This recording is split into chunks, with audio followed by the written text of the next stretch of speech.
fucking welcome back to fucking, what's it called again? Right hooks and fucking, red flags and right hooks, lads. Fucking welcome back, you fucking mushrooms. Alright, let's get to it. I like that. I like it. That's how you gotta start the pod. It sounds pretty good. Shit, different one though. It gotta always be different. Different accent. Yeah. Brother, welcome back to Red Flags and Right Hooks. Come on, that's for next time. That's for next time. Can't show too much. Can't show too much. Alright, Casey will hit a quick German next time. Yeah. Oh my gosh. what you guys got? So what do we think about Herb Dean letting people die? I like it. When Saint Denis, we were talking about the Hooker Saint Denis fight before the pod started, and it just, I don't know, I felt like, I just like how Herb just like, he gives you every chance in the book, and I feel like that's good for some fighters, but you know, not good for others. Like Dan Hooker has a family, he's got 2 daughters. I knew they were in the crowd too, so I knew, like, I mean, Benoit Saint Denis, he's a war criminal, you know. I think he's shot people in, you know. He's a war criminal. No, like that's a real thing. Oh, the French Foreign Legion, right? Or like he's in the when he was in the French Special Force, like he like missed the target, shot some civilians or something. I don't know the full story. Wow. I'm not gonna spread rumors, He but missed the target. No, he hit the target. We hit the target. He hit the target through the civilians. No, but as far as Herb Dean, it's like it's very dependent because there's some fights that it's like, okay, he's not necessarily defending himself the best, but he's in there. Like, you know what I mean? He's like was it Khabib? He got rocked pretty bad, and then he's on the floor, but he's still moving his head and shit that. It's like that was intelligent defense, right? Because Khabib, he's moving his head, he's getting up, he's grabbing a leg, he's doing something intelligent, but you know, Hooker's just sitting there, just taking it. I would have to be fair. You think it was late, or you thought it was? Oh, it was super late. He ate like 42 elbows, 25 punches. But did he 42 elbows is a lot. And like, bro, I don't know. I feel like you landed 42 elbows. Your last But I mean, fight. I don't know. He landed 42 elbows and he was rocking the whole time, just like, fucking Herb, let's go, dude. No, I mean, like Dan Hooker, like was turned away, his fully shelled, wasn't even moving, that type of thing. Like, how long was the finish sequence? had to be a minute and a half. of just Herb punches. Of straight work. Herb, stop! He's got a fit. Herb. Who was it that I think they kicked Herb because they won the fight, but they were just like, come on, bro, like, why'd you make me do that? Jalen Turner. Yeah. When Jalen Turner fought Bobby Green and he knocked Bobby Green out, like out cold. He hit his head on the canvas and everything, and Herb didn't stop the fight, and he was rocking his shit. I remember MMA Guru, the clip of him.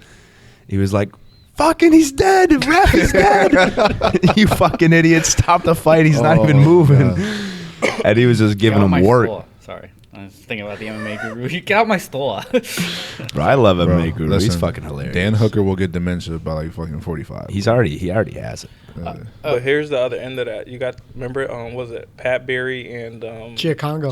Yeah. Like, you can argue that fight should have been stopped. 3 times. Have you guys 3 separate times? Have you guys seen Dominic Cruz's podcast? He had Herb Dean on recently. Just one. I think I saw the one with him and TJ, right? I saw the whole You should one. watch the one with Herb. I seen a clip. It was interesting. The way he said he thinks about, or how many like different situations that he's seen, and they have a hard job. They have a really hard job, and he was saying, like, you know, I'm basically just guessing. It's an educated guess. You know what I mean? So we could talk about the one clip that I did see, which is it had to do with fouls. Oh yeah. So I think it was Dominic Cruz's opinion that every foul should be a point deduction. Interesting. What do you guys think about that? I think first foul is a warning, and then anything after that, okay, for sure. If I poke you by accident one time, okay, he gets his 5 minutes. But then after that, if it happens again, or if I groin whatever, then I think it depends on how egregious it is. I think level. I think that was Herb Dean's point. Like it has to be the discretion, like of the referee. And I do think they should pull points way more often than they do that. 100%. Like, because they changed the rule set where this is the foul versus the actual eye poke. Yeah. And you'll see people do that for fucking 15 minutes of a fight and never get called on at once. Like, all of a sudden there's 4 eye pokes. Aspinall gone, right? So let's just say the fight continued, it didn't get stopped. I think that should have been a point right away. I agree. I agree. I wonder if But it's that's because we've limitation. seen the damage that it caused. No. At the time, no. I I didn't feel even like think they it was should have bad. access to the replay, Yes, and then that's a point. because live, I didn't think it was that bad. because it's gonna affect the fight. Yeah, in a major way. I poke period, bro. I poke period. I If think if it's this fucking this shit, bro. Look, he keeps doing this, bro. I'm warning you, stop. But fucking this, nigga, your knuckles deep in my eyeball. Take the foul. is that So my it's phone? still Oh, my discretion. bad. I didn't even know. Because even those first ones, like, Yeah. those are eye pokes. I warn. Are So there it's discretion. fingertips in the face? I think it's a little bit a limitation of what a referee can do in a live moment to like actually be able to determine. And I think I agree with you 100%. There should always be replay. Yeah. If it's really in question, it should be in replay. And if that's the case, if it's egregious, you should take a point. But it's got to be enforced more in general. The top sports have them. Yeah. Basketball replay. They review the shot clock. Right. Did the ball leave his hands in time for But that here, to score? here I kind of get what he means by like, it feels like really aggressive to say that just like doing the act of putting your fingers out could be a point deduction. Like that is kind of how you That's should, aggressive. That's but, aggressive. But at the same time, how do you curve people from how do you stop more eye pokes and let the sport be better overall? You can argue that you should close your hands. Or hold on, or maybe listen. I'm warning you. I told you keep your fingers up. All right. So instead of the one, I'm taking two. So with that, Now you really got to finish. with that Herb Dean, like his example was John Jones in DC, and he basically said John had his hand on his head, and DC moves his head to like Yes, get I your hand remember off my that, head, and that's what caused the eye poke. So he was like, what do you do there? And I think Dominic was still just like, take the point. But it's just like, again, if we're doing that, then what happens when you're ground and pounding and a guy turns his head? Yeah. You hit him in the back of his head, that's a foul, technically. Yeah. He turned his head, he caused it. And that's always, I've never seen a point or even a fight get stopped when you get hit in the back of the head when you turn your head. We got a joke with that. Remember? Hey, he's playing the game. He's playing the game. Yeah. I would like to see the wording of the ruling, because that's not how they explain it in the back room to the fighters. They don't explain it like, if I'm ground and pounding somebody and I throw a punch and he turns his head and I hit the back of the head, it is on me to change my next punches, but that is not illegal for me. Yeah. On the first, sometimes the second, but I would like to see how it's worded in that sense. But that's kind of my point. So again, if he had his hand on his head and he like, why is it on me that he got poked in the eye? Yeah, but That's but I feel like that would be again cleared up with just review. Yeah. Just having review would clear that up, because you could go immediately like, oh, well, clearly DC has moved his own eye into the finger. You know what I mean? That's a weird one though too, right? Because John Jones, on the other hand, you should feel that his head is moving. Why is your hand still like that on him, bro? As soon things as happen so fast. Yeah, I understand say things. that happens. I understand things Well, happen. I gotta track his fucking.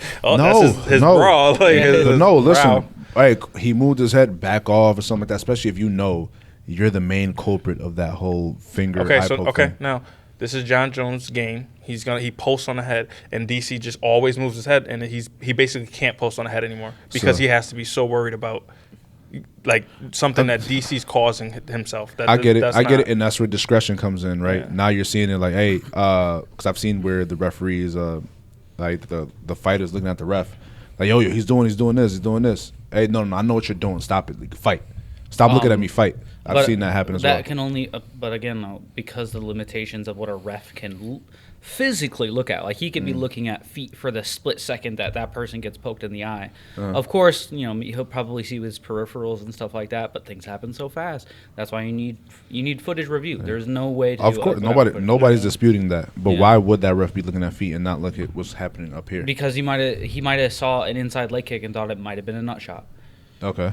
And then the other thing too is that we're talking about Herb Dean, who's probably one of the most experienced refs ever. What about all of the other refs that aren't as experienced as him, and they have to have a rule set that tries to guide them to have a better sport. So I feel like it's ever improving. Yeah. I think eye pokes are something that you kind of have to. You'll never get rid of in the sport of MMA. Like it'll always be there. But yeah, how to mitigate the amount of fights that are affected by them. You know what I mean? So, like you said, maybe if it's a regular eye poke, we take 1 point, and if it's just super blatant, like your hand is like this, like Cyril Gane Aspinall, maybe you take 2 points and really put that fighter in a different type of situation. Well, then also I agree with you on that too, because just because of how much it can change the fight. Because then like you if can he continued, he was already losing that fight. Yeah. But if he continued after that kind of an eye poke, compromise. it was probably because then you can judge the severity by the points taken, right? Okay, 1 point, it's not so. 2 points is, you just got a 10-8 round now, so you have a lot of ground to cover, and I think it's easier to mitigate You think that'll severity. make fighters continue when they shouldn't, though? So now imagine, you poke me in the eye, and they say, "Oh, that's 2 points," and I'm doing math. I'm like, I can coast and win this fight. You know what I mean? Like, Yeah, but I mean, you're at a handicap, so who knows? you're at risk, and Right? you might not see. You can't see out this eye anymore. I'm throwing hooks at that side. So hey, there's a question too. Like, how often do we see eye pokes though? And do we see them from like the same fighters? So it's one of those things where it's like it feels pretty often. It's probably not that often. Yeah. It's In not the that- scheme of Percentage-wise, things. it's probably not Yeah. that often. right? Or It's like you just remember it because it's so. Was there one this so last big. weekend? and then Not that I remember. do we see them Yeah, I from can't the remember. same fighters, or is it like spread across the board? Or those fighters that like those stand up fighters that kind of fight like that, or like Cyril Gane, It's definitely a style thing. yeah, Like we seen certain fighters, where it's like, they got 40, 50 fights in the cage.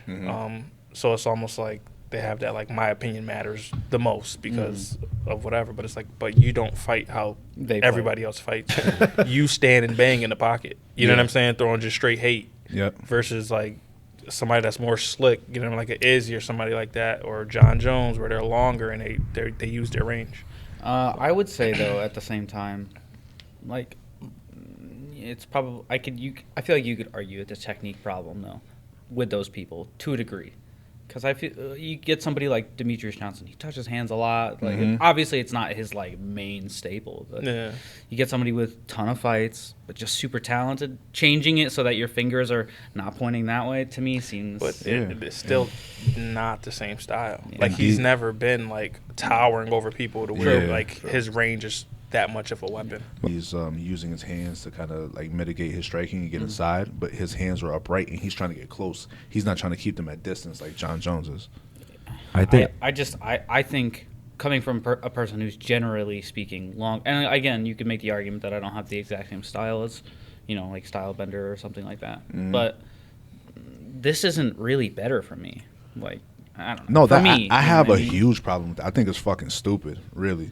I just don't see like if it's a fighter thing, because it really at the end of the day it boils down to what is the fighter doing to make that happen. Because if the fighter wasn't doing it, then it wouldn't be any eye pokes. So what is this doing to him that's better? He's got to train to But have better reflexes or To whatever. be fair, muscle memory. sometimes it's not always like this though. I know, but Like sometimes it's this and then it'll go down and then, Yeah. you know what I mean? Like think about you've ever just posted on somebody's head Of course. as they're shooting or something like that, and then you're gonna follow them as you track their head. So now your hand was here, and then it's there. And what if they fight through that? Now they're coming up.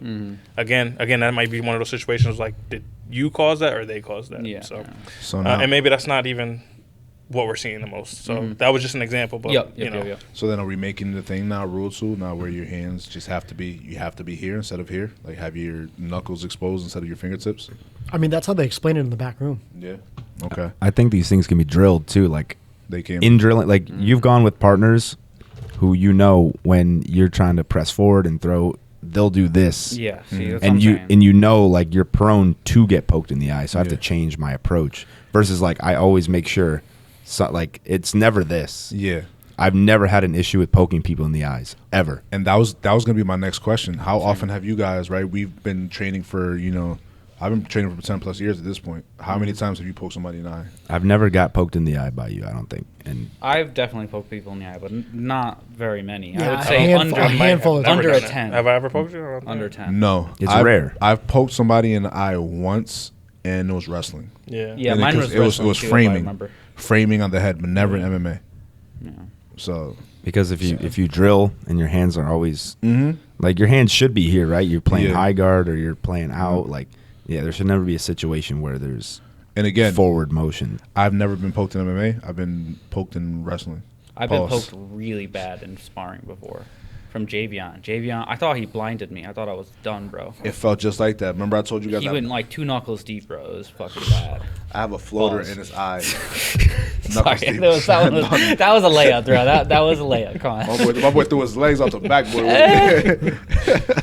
Cal was like, but yeah, when I got poked in the eye, it was jiu-jitsu. We were wrestling, grappling, whatever. And this kid, which I never saw again in my life, bro, index finger in there. Now it looks like a gnat is flying around my eye peripheral 9 all out the of 10, time. it's a beginner. It's a beginner and it's generally grappling. He was a white belt. Like I've been knee cut open, grappling. You been cut open? Remember Brandon? Yeah, kickboxer. Legacy? Yeah. Yeah, kickboxer. The skinny kid, He's right? a kickboxer? Yeah, because he feared, like he was more geared towards that. Like you could tell, like when he sparred or whatever, the grappling wasn't his forte. Yeah. It was like he had the white boy kickboxing. I think it's because the mountain was tall. As far as grappling, Yeah. He's like, I'm gonna work my stand. Yeah. He's like, I'm showing him like side control or something like that, and I'm like telling him the importance of like where to keep your knees. I'm like, you don't want to be tight to the head and shit like that. So then I'm like, all right, and then like we go, and I'm letting him work. Passes my guard. I'm like, cool. He gets side control. And he just fucking, his knees come up, hit my head. I'm like, I don't even feel it. I'm just like, damn, all right, we keep going, stuff like that. It's just warm now. I sweep him or something like that. We get trickle. up, and he's just like, and I'm like, what? Like, let's go. We're good. He's like, nah, you're bleeding, and I'm like, and what's funny, right, is because he probably went that hard trying to impress you. And look, he wasn't impressed. Did him dirty. But yeah, it's generally grappling, and it's generally like people on the lower end of the skills. Agreed. Because they're just spazzes. So I don't know. That is obviously it's heat of the moment stuff when you're in a fight and shit happens, of course. But I feel like I've never had an issue with poking people in the eyes. Never have I. Again, we go back to this again. Yeah. I know, but I do feel like it could be trained out of you. It should be it's your duty as an athlete to make sure that doesn't happen. And The problem is the consequences. If Yeah. there's no consequences, why would I change? If I'm arguably undefeated, right? Shout out Matt Hamill, right? But if I'm undefeated with this style that I've built, and maybe there's some controversies, people say some shit, talk some shit, but ultimately I'm winning, and I'm arguably the greatest to ever do it. Why would I change? Got a point. It's for the health of your friends, or not your friends, your opponents. I guess. I don't think John gives a I know he doesn't give a fuck. I know. I think John prefers if he pokes you in the eye and then fucking knocks you out. I think he likes that more, actually. He might knock you out and then poke you in the eye just for the hell of it. I think his preference is that he changes the way you live your life every day. Yeah. Them oblique kicks. Yeah. Real quick before we pivot, but speaking of fouls and stuff like that, I don't know if you guys seen it was like a local kind of thing. First off, it was definitely eye poke, like for sure an eye poke, but it was like an eye poke, and then he threw an elbow, right? Sick. So then, Sick combo. so I'll be training that on Monday. then like he goes and he's like and then the ref's like pause, and then he's like looking. And he's like, what did you see? And they're like, I saw an elbow. I'm like, what did you see? He's like, I saw an elbow. And like, he was like, all right, it was an elbow. Keep fighting. And the other dude was like, no. Like, that's a fucking TKO. And I'm just like, it kind of is. No, he didn't finish him, but he stopped fighting. Oh, yeah. He stopped fighting? Yeah, so he's like, again. After watching it, it was an eye poke. Okay. But if you're saying, like, if everybody's thinking it's an elbow, that means that he got elbowed and went, he stopped. Oh, yeah, that makes sense, yeah. Yeah, It's so a they kept stoppage. fighting, whatever. Like, it was, again, like lower in promotion, but it's just like, it's a TKO, right, at that point? Yeah, if they believe that, yeah. I think they'd probably call it a TKO, and then if the fighter was adamant it was an eye poke, No you watch it back, contest. you can call back in and have it Yeah. redone as Yeah. a no contest. But right in the moment, you have to call that fight off, right? He waived it. He Yeah. waived it off himself. Yeah. Yeah, I If mean- he stopped fighting. No matter what, even if you get fouled in there, you have to, like they say, protect yourself at all times. If you get fouled, like you have to, even if you're covering your eye, you still have your high guard. Like you have to do something Yeah. intelligent. You can't turn away and go like Exactly. this, Yep. So no matter do you- how bad. I know we talked about this in the car, right? So for an eye poke, how should you react? I think he just described it pretty perfectly. Cover, Yeah. Thank you. cover the eye. Thank Show you. that there was damage to the eye, or show the ref. Yep. And then, but face your opponent, face the ref, back away if you can't. Like just Yeah. Right? Because yeah. I don't know if you guys have been seeing these, but more of these clips have been popping on the internet of these like cage brawls like out on cement. And like in Europe, you got these Eastern Europeans fighting, bro. So like, these guys are like, no gloves. They're going straight at it. Maybe some little bit of hand wraps or whatever, but they're digging in each other's eyes. I saw a Yeah. guy. I'm talking about blood trickling down. He's like, guy's like, gets back up, fighting still. So you're saying give that a watch. Yeah, Sounds good. I'm gonna send it to you. I'm gonna send it to you on TikTok. But On TikTok is crazy. yeah, I know. Yeah. So right. So, do you guys look at fighting that way, happiest day Real in quick. Russia. or are you looking at it like a sport? Real quick, for me as a fighter, I do not even think in that. I don't feel like I think at all in this way. Like if I got eye poked or something like that, that I would try and stop winning the fight to like say that the eye poke is bad. Unless I cannot continue at all. Like the one I got poked by Javion, I was on the ground. Like his finger went so deep. There's no way. There's this fucking guy. Go ahead, Joe. Say it. There's pause. I'll say it for you. It's okay. All right, keep going. But there's just no way I would have been able to. But any other time I've been eye poked in here or anything, I don't stop at all. So I don't feel. I don't know. I feel like I'm going to try and win the fight, whether the eye is poked or not. So all right, so you want to signal to the referee at all If I wasn't at all worried about, like, say me and you that you are- were actually compromised? Yeah, Yeah. like if me and you are in the pocket, or maybe I'm mid throw and I get poked, I'm gonna continue until I'm in a position to be like, he poked me in the Yeah. eye type of thing. I'm not gonna stop. Yeah. I'm not gonna stop fighting and try and back Yeah, away no, to, for to sure, get for my sure, for to sure. get my thing. Personally, I would just never stop fighting. But if you're at distance, Yeah, if we're at if we're at full distance and he poked me, I'm like, bro, Yeah, what is this? okay. Yeah, Or pull a Gustafson, do a half lap around the whole cage. Like, Yeah. Yo, I poked me. yeah, no, definitely not. So- I would be 100% engaged unless I was safe to say something. that's fair. So yeah. back to my question, though, right? And maybe I don't know. How How do do you? view fighting? How? Yeah, I didn't understand the question. So, how do you look at fighting? Do you look at this as a sport, or 'cause sometimes I think about it, right? How Joe Rogan It's describes a sport because there's a rule set. Yes, Yeah. right. So even though there is a rule set, do you ever just think to yourself, maybe I shouldn't treat it like there's a rule set? I'm gonna abide by the rules, but at the same time, right? So what if That's there were? subjective. Hold on, though. What if there weren't rules, right? I got eye poked. Would I stop? How would I, keep moving after this? If I got kicked in the dick, would that be the end and I die? Like, how would, It's just not that. So I- it's like, no, if I get kicked in the dick Mhm. and it's first off it's egregious, Mhm. like I'm going to like signal to the ref that I got kicked in the dick. If Mm-hmm. there's no rule set, then I can't do that. But that Mm-hmm. doesn't mean because there is a rule set and I think like that I'm just gonna be like, oh, I gotta fight through dick kicks from now on. Like, No, I get it though, but just towards what we're talking about, where a guy gets poked in the eye and he's like, ref, and you can still continue. You just wanted to make the foul known, right?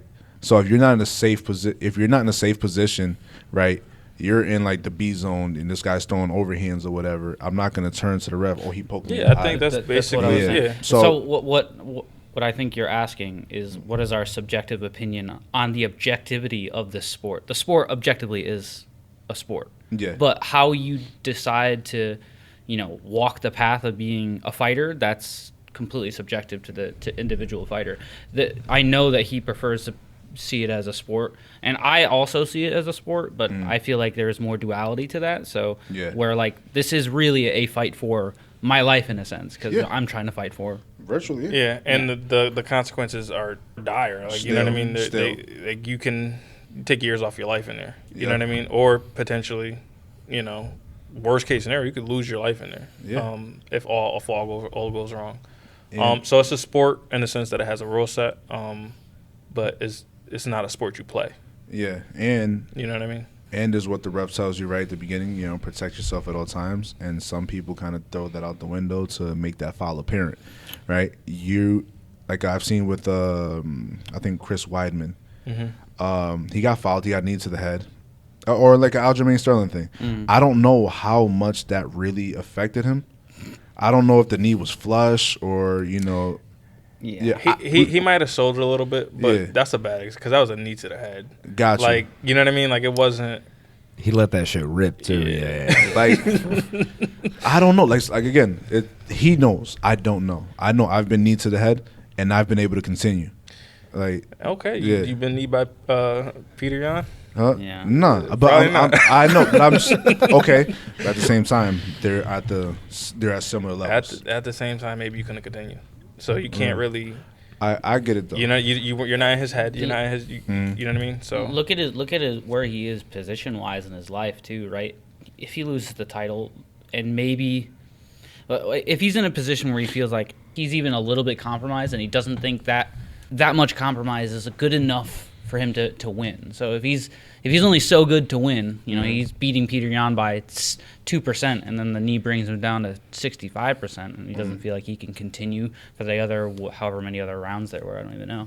So do you want to lose the championship? Like, do you want to lose the belt? That bargaining he was gonna power. lose that fight anyway too. That's the crazy part. Regardless if that knee happened or not, he was on his way to lose that fight. So here's the question then: do you think people sell it to kind of win by disqualification?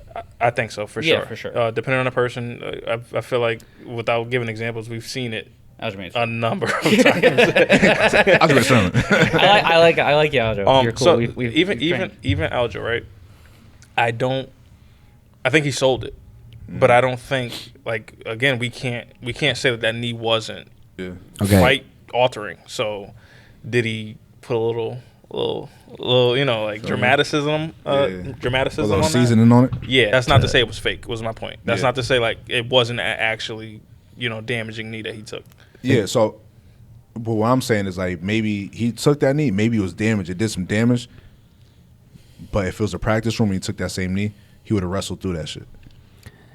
But imagine, like, there's so much to gain in that moment. A UFC title, Yeah. your win money, I support Aljo. like all these things. Not for the The antics after. not for the that. antics, but like this is anybody, by the way. Like if you get fouled and you, like Aspinall's getting a lot of flack for that. If you can't continue, you can't continue. And who the fuck are we, right? We train whatever, like, but most people are fucking on the couch. Yep. So who the fuck are all of us to be like, oh, that fucking guy's a pussy?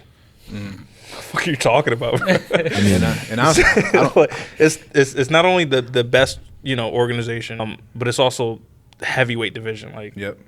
and you're calling that guy a pussy that's competing at that level in that organization. You're wilding. Yeah, it's a heavyweight finger in his eye too. I mean, You go get poked by Saragon. Yeah. I'll cut Aljo some slack though. Like, that was about as egregious of a foul as one could have. I mean, like, Yeah. he's grounded, and I'm gonna blast That you was in the the most face with a Russian knee knee. I've ever That seen in my was life. Yeah. that was slow as hell. And here's why Soka. again I'm with Aljo, like, because everybody's like, oh, but it's fighting and they're fighting, like, you got it. Okay, Yeah. but if it was fighting and there was no rule set, maybe I don't put myself in that position. You get what I'm saying? So So the rules changed. For Yeah, him, for like- him. Yeah, because you can play the Rules game. change. yeah, I the would have fighter. never been there. Yep. But I by the rule set, I was safe. Yep. And then that shit happens, like, nah, get the fuck out of here. You have to play by the rules. I mean, if that's if that's a safe place to work from, okay, I should be safe in that moment. You know what I mean? Like, that's kind of how it's like any other sport. There's like pass interference in the NFL. Like, I shouldn't.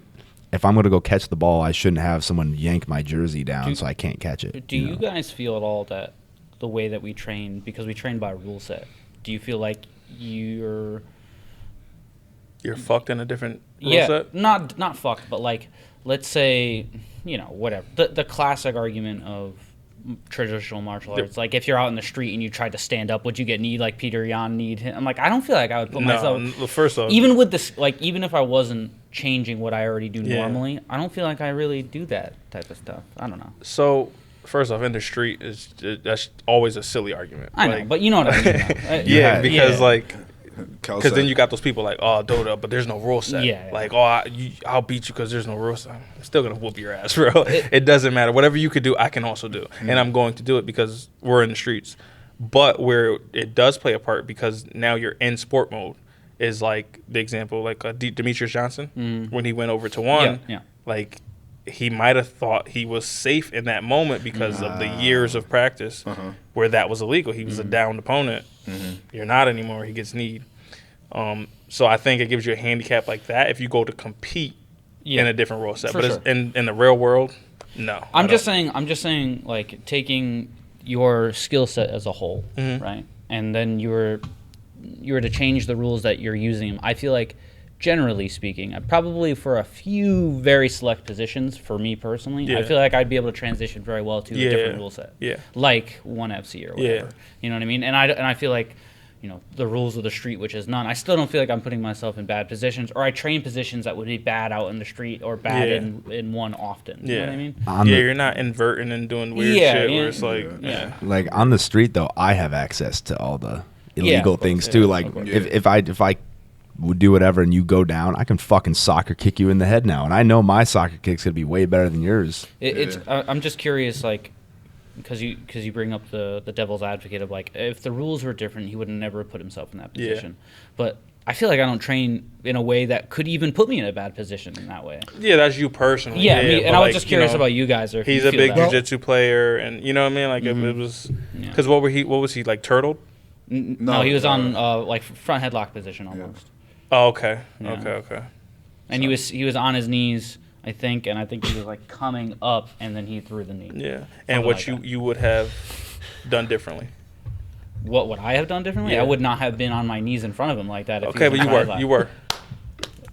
I So wouldn't. I mean, again, I can't. I would can't sit to my picture back. I I can't would sit picture to the my back. position, right? I would sit to my back. But you shot for a takedown and he sprawls. Is that the position he was?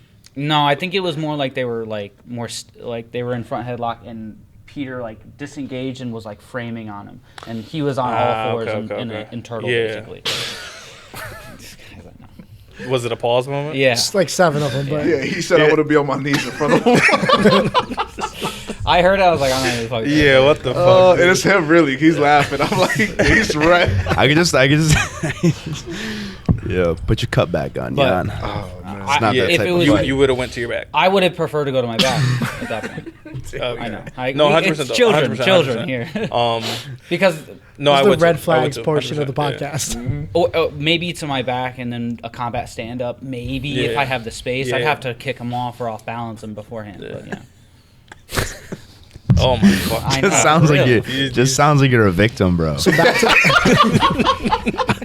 I wouldn't be in front of him. I'd kick him. I'd kick everything I had. With I everything. fought him off. He's in the sauna. yeah. Braza, get back in the sauna, man. Yo, that accent is hilarious. back to the fouls and the eye pokes. You know how you're saying like Aljo probably played it up a little. If you're taking points a lot more often, like consistently, are people going to play that game?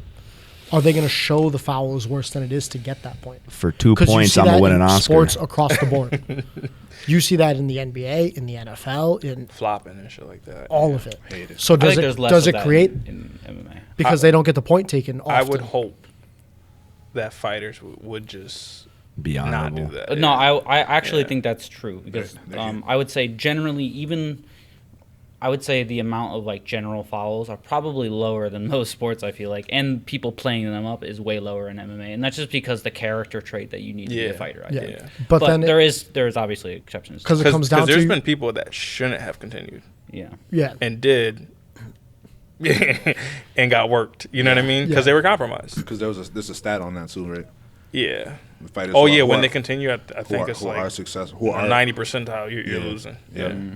So. Yeah, like I said, for 2 points, I'm gonna look like Prime DiCaprio, bro. 'Cause 10-8, who was, 10-8, 10-8. Even Pajeda and what's the black dude's name? Khalil, no, was it No, Khalil? I hate talking about I hate 'em. Ethiopian belly guy, right? Oh, No, Jamal. no, Oh, yeah. Jamal Hill. Jamal Hill. Yeah. He kicked him right in the cup. He's like, Yeah. right. Boom. Everybody And gave, but DJ did it first. who? Everybody like fucking was on Alex Dick when he did it, but DJ did it first. Yeah, I forgot who was. I haven't seen against. that I think it clip. was it Cejudo? No, it wasn't Cejudo. I can't remember. As far as what? He got kicked in the dick, Al and he was just like I forgot who the ref was. He went to go step in. He was like, No, I wouldn't know. I got it. I think he like waved him off. He's like, no, Yeah. I'm good. Something like that. Oh, okay. And then finished him immediately. No, Oh, yeah. no, that's the difference. That's why that was so fucking cold. Yeah. So it was Jamal who got kicked in the dick. No. Jamal kicked Pereira in the dick, and then he just like, gotcha. well, it's even funnier because he doesn't speak English. He doesn't talk. He's like, All right, so it's not the same. Never mind. And I think Jamal was being weird and said that like yeah, it was because of all of that he. Jamal was like, oh, well, no. I was like, I thought there was a timeout. Like, bro, it was like 10 seconds Yeah. after. What are you talking about? He threw like 2 more punches after. I don't know what you're talking about. Bro, he has so much promise coming up, and I don't know what the hell happened, bro. Did he? CTE. Yeah, he was knocking motherfuckers out, bro. I think his style, I don't think he's just good enough to stay at the top of the heap. Like Yeah. he's like a good top, like maybe he's a top 10, top 15 kind He's a of guy. gatekeeper. Yeah, he doesn't have any jiu-jitsu, no wrestling. It's just really the striking. Bad footwork too. He's Yeah. always crossing his feet. Drags his feet. It's a black. He looks Dodson? clumsy. It's a black dude. Was it Yeah. Dotson? Dotson, thank you. Yeah, I was thinking it was Dotson, but I wasn't Yes. sure. I could not remember his name. Shit, there's only one black guy in that division. Speaking of Dotson, we could pivot a little bit. Because that was kind of one of those guys where it's like I don't want to call him one dimensional, but he kind of just He's an athlete. yeah. He's an athlete. That's what Is that going away? Like where you can like No. just it's But not yes. No, but yes. Pereira. no, but yes. No, but Okay, yes. that's interesting. Can we? Like I think it depends how OP that one style is. Khabib. It just depends on he's not gonna I think anybody that's one dimensional can be big, but just can't be big for very long. Yeah. Pereira. Yeah, there is a little bit of a no. I would still say no. He's but a one trick pony. You know, he's just Yeah. he's just gonna kickbox. it's a little bit easier. Hamza coming up there though. It's a little bit easier to be a knockout artist in that sense. All right, But no, so like you said yes and no. Yes and no. I What'd think you say? anybody who's one dimensional can be very good, just not for a very long Can time. it? Can What's it, long so when to I say, you? No. So when I say, can they get to the 8. belt basically? Yeah, they can get to the belt. Yeah. All right. So who's like that? what's a long time for you though? Like you have to be a consistently winning fighter. Like Pereira? Yeah, I mean it's a little. I want to say there is a little bit of a caveat for that. Double Pereira, champ too. Hamza, he's a one trick pony. For one, the heavier weight classes are a little sparse on really Got some well-rounded people. For one, in my opinion. To be fair, I was in my head when I said it. I was more so talking about like those heavy strikers, like Dots and Woodley, even Roy Nelson. Remember Roy Nelson? Yep. Like motherfucker. Yeah. If he hits you. Yeah. But he just had that one weapon. That one head of And quitter. it's like if you can't get that off. Oh yeah. Oh. Damn, how many? More, so you're saying more like somebody who had like one signature move, and if they didn't hit it, they were gonna lose, type of thing. Yeah. Yeah, because Oh, the reason I then that's asked is different, yeah. because there was a period where you can get far with that shit. Yeah. Yeah. And I think that's gone. I think that the when game you- is too. When you define it like that, then yeah. Yeah. Yeah, agreed. Yeah. If you want to say you have this guy's got a good overhand, that's not enough. Yeah. You need to have a good striking game to land your overhand. You know what I mean? But now people are so well-rounded that their wrestling can counter the better striker, the overpowered guy that has that one thing, right? So okay, you got an overhand. I think I'm gonna wrestle you. I What are you gonna do? think I think that's the only one where it's like the only one-dimensional skill you can't have. Just wrestling. Yeah. Yeah. I think a good Like, you example. can be. Look at Khabib, bro. Yeah. Yeah. His striking, Yeah. especially early on. Elite. But you know what? the fuck? Is, Raw. Raw. Is he the only one though? Psychopaths. Huh? Is he the only one though? Khabib? As far as the wrestling being so overpowered that There's an argument Hamza is there, but his striking he can is strike, though. significantly Back in better the day, than but Khabib's. Damian Maya striking was pretty terrible. he was terrible, winning and losing. He never got to the belt. He reached a Contender. he was up there. So Definitely. I'll just say with one trick ponies, a fight that comes to mind, like Ryan Hall. Like his one thing is he's gonna try and go for a leg lock. The That was roll. yeah. But when he fought Topuria. he fought Ilya. Ilya's too good to let that shit happen. Yeah. And I he think- just got fucked up. I've always felt this way when I thought about, him and I studied him for a little bit. He had such an interesting problem he presented to people, and I really liked it. He was super good at obviously being in clinch and being tight with people so that you could pull or Yep. roll for a leg or whatever. But then he went to the exact opposite for his striking, which is the Spinning. longest Yeah. range that you could Yeah. possibly be, which is really interesting. And I was Yeah. like, why does that work out for him? You know what I mean? Why is it working for him? And it was like, oh, well, people have to close the distance against a kicker. Yeah. And so just thinking about it in that way, how Yeah. he built his style, I really enjoy it. Obviously, he didn't do very well. And, But- and It was there good was in no theory. fear either. yeah. Like he was throwing all types of crazy fucking Mhm. kicks if he falls. Like Yeah. he didn't give a fuck if you take him down. Obviously, I think- thanks. I- you know what I mean? I think it's a really, although he didn't do well overall in his UFC career, but I think it's a really fantastic example of how you should think strategically about building your game. I think it's really, really cool. I also think if good grapplers that fall in love with striking, their striking can reach a higher ceiling than some other people because there's no fear. Like there's zero fear. Yeah. Like sometimes like, all right, now I'm fighting Khabib and it's like, let's lower this stance a little bit. Let's you know what I mean, tighten up. We're not throwing leg kicks. Yep. You know, like the whole camp we're like lay off the kicks a bit, the body kicks, like whatever. Where it's like if you Islam. feel like you're untouchable on the floor, I could let these motherfuckers loose. Like You know what I who mean? What's a good example of that? Islam Makhachev. He has fantastic knocked out Volkanovski on the feet, which is crazy. Like he's Yeah, he got- definitely has no fear in. Oliveira. Being on his back. Charles is a good example too. Yep. like Yeah. yeah, Charles will get hit with Oliveira a is half who- a is who I punch was thinking and just about, drop yeah. to his back. Yeah. Didn't even land clean. Yeah. He's just like He's that. like, yeah, all right, we'll take a break. You got it. I was- Come finish me, huh? I was thinking about I'm right here. I was thinking Gilbert Burns when you brought that up. Okay, Yeah, yeah, that's yeah. good. Yeah. Where he's like, nigga, championship.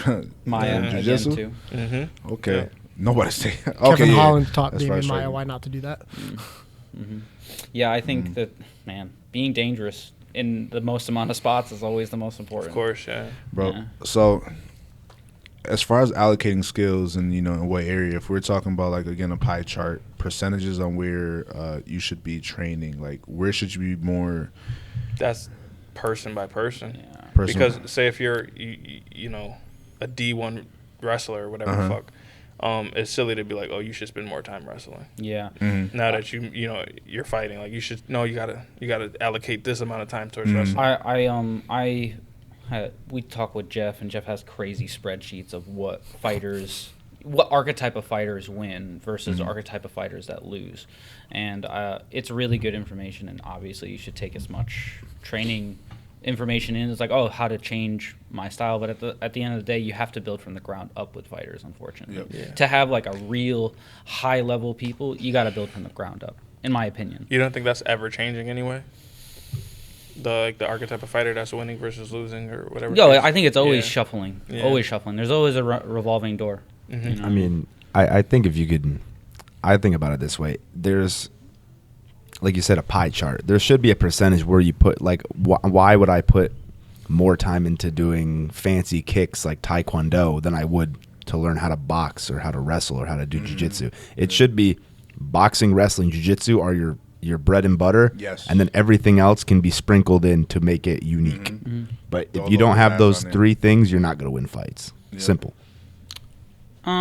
Yes, but I don't know. I feel like I could argue against that and say that you'll get somebody like Ryan Hall who doesn't have fantastic boxing, but could finish a lot of motherfuckers. Yeah, but I You know mean, what I mean? Hold to on, to with reach what, the though? pinnacle, though. I know. I'm just. Yeah. Again though, But- Khabib But again, I he feel like doesn't have fantastic boxing. what's the Because he continued on with the wrestling though, just mastering that more and more every day. that sounds nice when you say it. Like these are the things in the pie charts that you have to do, but is that where you're starting with that fighter? And does that fighter have those skill sets that he can learn in a certain amount of time? And if we're talking, 20 years of training, then yeah, then obviously we want to hit as much of those pie charts as we have. But how much time until he wants to fight? How much time does he have Yeah. already fighting? Like, Because background matters. Because there was no amount of time that could have prepared Conor to beat Khabib on the ground. You know what I mean? Like it didn't matter at that point. And do you, as a coach, right, and trying to help a fighter because he wants to go as far as he can, you get like a karate dude. I'm not going to say not do karate to you. You know what I mean? Like, but you need to work on your boxing, your wrestling, and maybe something else that out of those core things that we all know you need to be a high level MMA guy. But right now, he needs to focus on how to funnel people back to what he's good at, and that might not be boxing at that moment. I think it depends, and that's where you got. It's easy to say these are the tenets that you need to have, but it's harder to say these are the tenets that you need to learn right now, so that you can eventually be at a level where you could easily pick up boxing. Yeah. So a good example of your example you just used, right, of a karate guy is Wonder Boy, right? Yep. So great at striking, but what was the thing he needed to learn the most? The most time we needed to spend was the wrestling, right? He went to train with Weidman. He went to train up at TriStar or whatever, learn how to wrestle. And he's one of the hardest people to take down, right? So now he's funneling people back into his game because he's not getting taken down and we're standing up the entire time. You're fighting for that takedown in the cage. I'm fighting you off. You get tired. We're back up standing. Now I'm on your ass. And a less high level example would be, I have a dude who's been training for a year, right? And he kind of struggles in the pocket a little bit, but he's fantastic at kicking, and his wrestling's okay. Like of course we want him to get better at boxing, and that's what we should be working on like a long-term thing. Like he should be trying to get his boxing up. But if he wants to fight or is fighting or planning on fighting soon, it should all be how to strengthen what he's already good at until he has the breathing room to build out his boxing. So that's why I like the idea of that, but you have to think from ground up, not from top looking down in a sense. So I guess I think those two examples are kind of different, like very different in my opinion, right? Because it's striking and he's saying we shouldn't like force him to do this other striking, where yours was like he's a good karate striker, but he's getting taken down. And it's like we gotta of course like that's a gaping hole. That's a gaping hole. That's a critical hole. So that's where they're a little bit different. So now, and I guess this is more my question as far as like if we have he started laughing. the gaping hole. All right. He's got what? I'm finna join his gym. Oh my God, he's got what? That was a good one, right?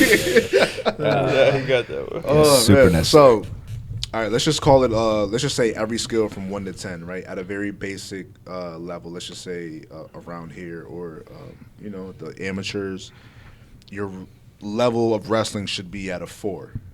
Out of 10. Yeah. Okay. Right. I mean, okay, but I already have an idea of how I don't like this already. But go ahead. Okay. Yeah. Go ahead. I mean, you would say that the standard for a basic amateur is to have a wrestling of 4. Well, I don't think that really matters if all of the other numbers are different, right? So you're talking about a generalized thing where I'm talking about a specific person. If I have a specific person who's fantastic karate movement, fantastic karate kicks, he can maintain distance beautifully. His wrestling doesn't have to be a 4 anymore. It could be a 2. It might, because he might be that much better than his next opponent. You know what I mean? Yeah. Okay. So then. Like what if that guy's a 4, right? But this dude's a 10 in karate. Yeah. Yep. And motherfucker can't get close to him. Yeah. To shoot it. So now the standard of being a 4 doesn't matter really, because we can obviously play against that. Who is that? Me. All right. So then you run into. It happened before. I'm like, I don't think that was my I thought it was yours. Fight bitch. The way he said it, he's like, who is that? So now Do something. He has you got a 10 kickboxer, a 10 karate guy. You run into a guy that's a 10 fucking wrestler who has great space control. Real quick. Right? What? Then being a 4 wouldn't have fucking mattered. I understand, but we're talking about future, right? Of course. Right. We're talking about what's the the future. time frame between now and when we're fighting this 10 wrestler? Because if it was me as a coach, I would be like, we're not fighting the 10 wrestler. That doesn't make sense, because the 10 wrestler is going to, in my opinion, overall, if you have 0 wrestling, he has 10 wrestling, but you have 10 karate, you're going to lose. You know what I mean? So we're back to it. I think it's more, again, about where you are right now as the fighter and what you need to work on in the short term, mid-term, and long term. And you might get to a point where you finally have that, you finally have achieved what you want from boxing, or from wrestling, and you only use half of it, or you only use 30% of it because you still might be better at kicking. You might be naturally inclined to kick more, or whatever it is. But you got that in the back pocket. But you have the skills to do certain things that Taekwondo or whatever doesn't. So then you don't allocate too much time to that box, and you use more of that time to kind of add more to what you're already good at. Right? So you have the base for this, or maybe it's a little higher than average, right, to get by or be a little bit better than your peers. But so you get to that point, and you sharpen what you're already great at.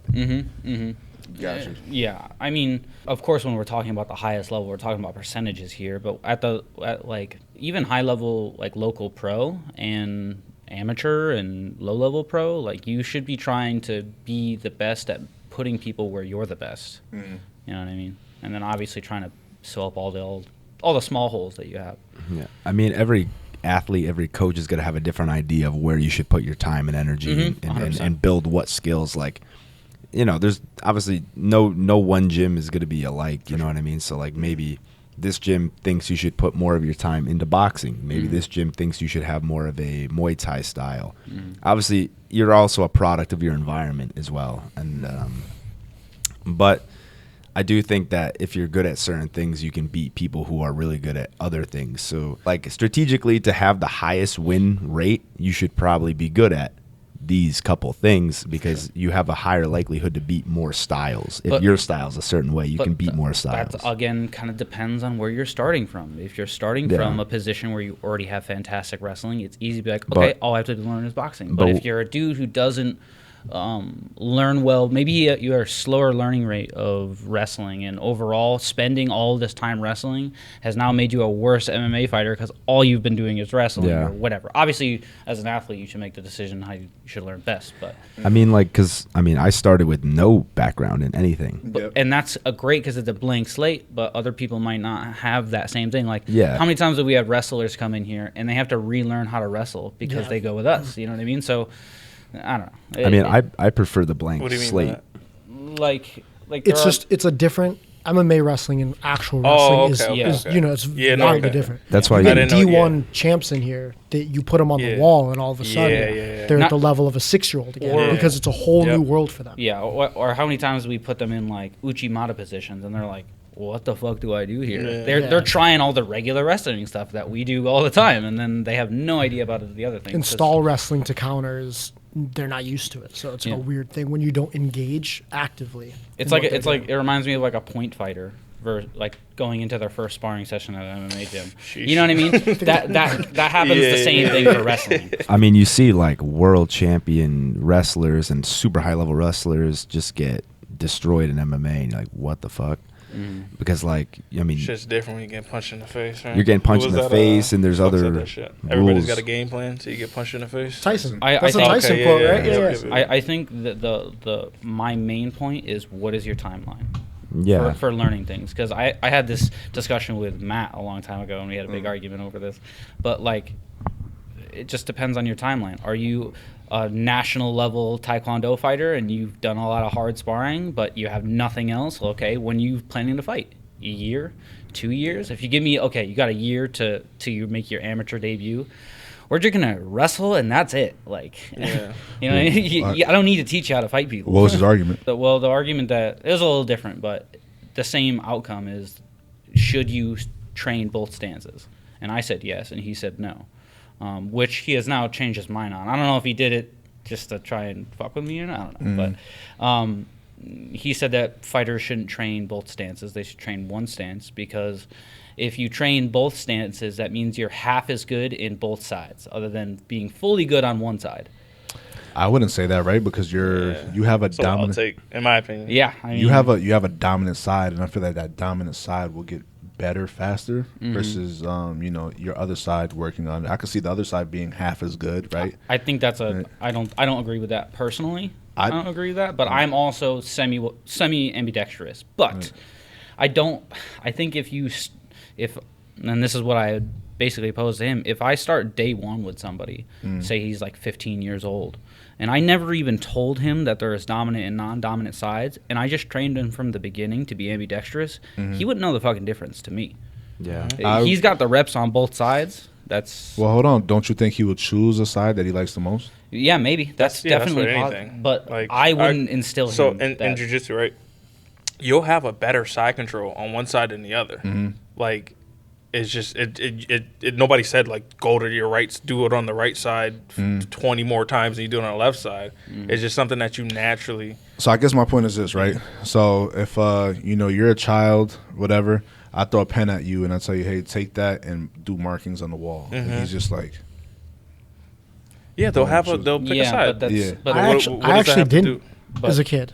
I had specific problem. That's a bad example. I would write with both hands, and a teacher forced me to pick a side. see that's the thing. And I didn't know. That's I what just I'm would saying, brother. one hand would get tired. I'd Beginning, start it's with a the other. social thing. It's a social thing, in my opinion. Like writing or drawing with pens or pencils or whatever.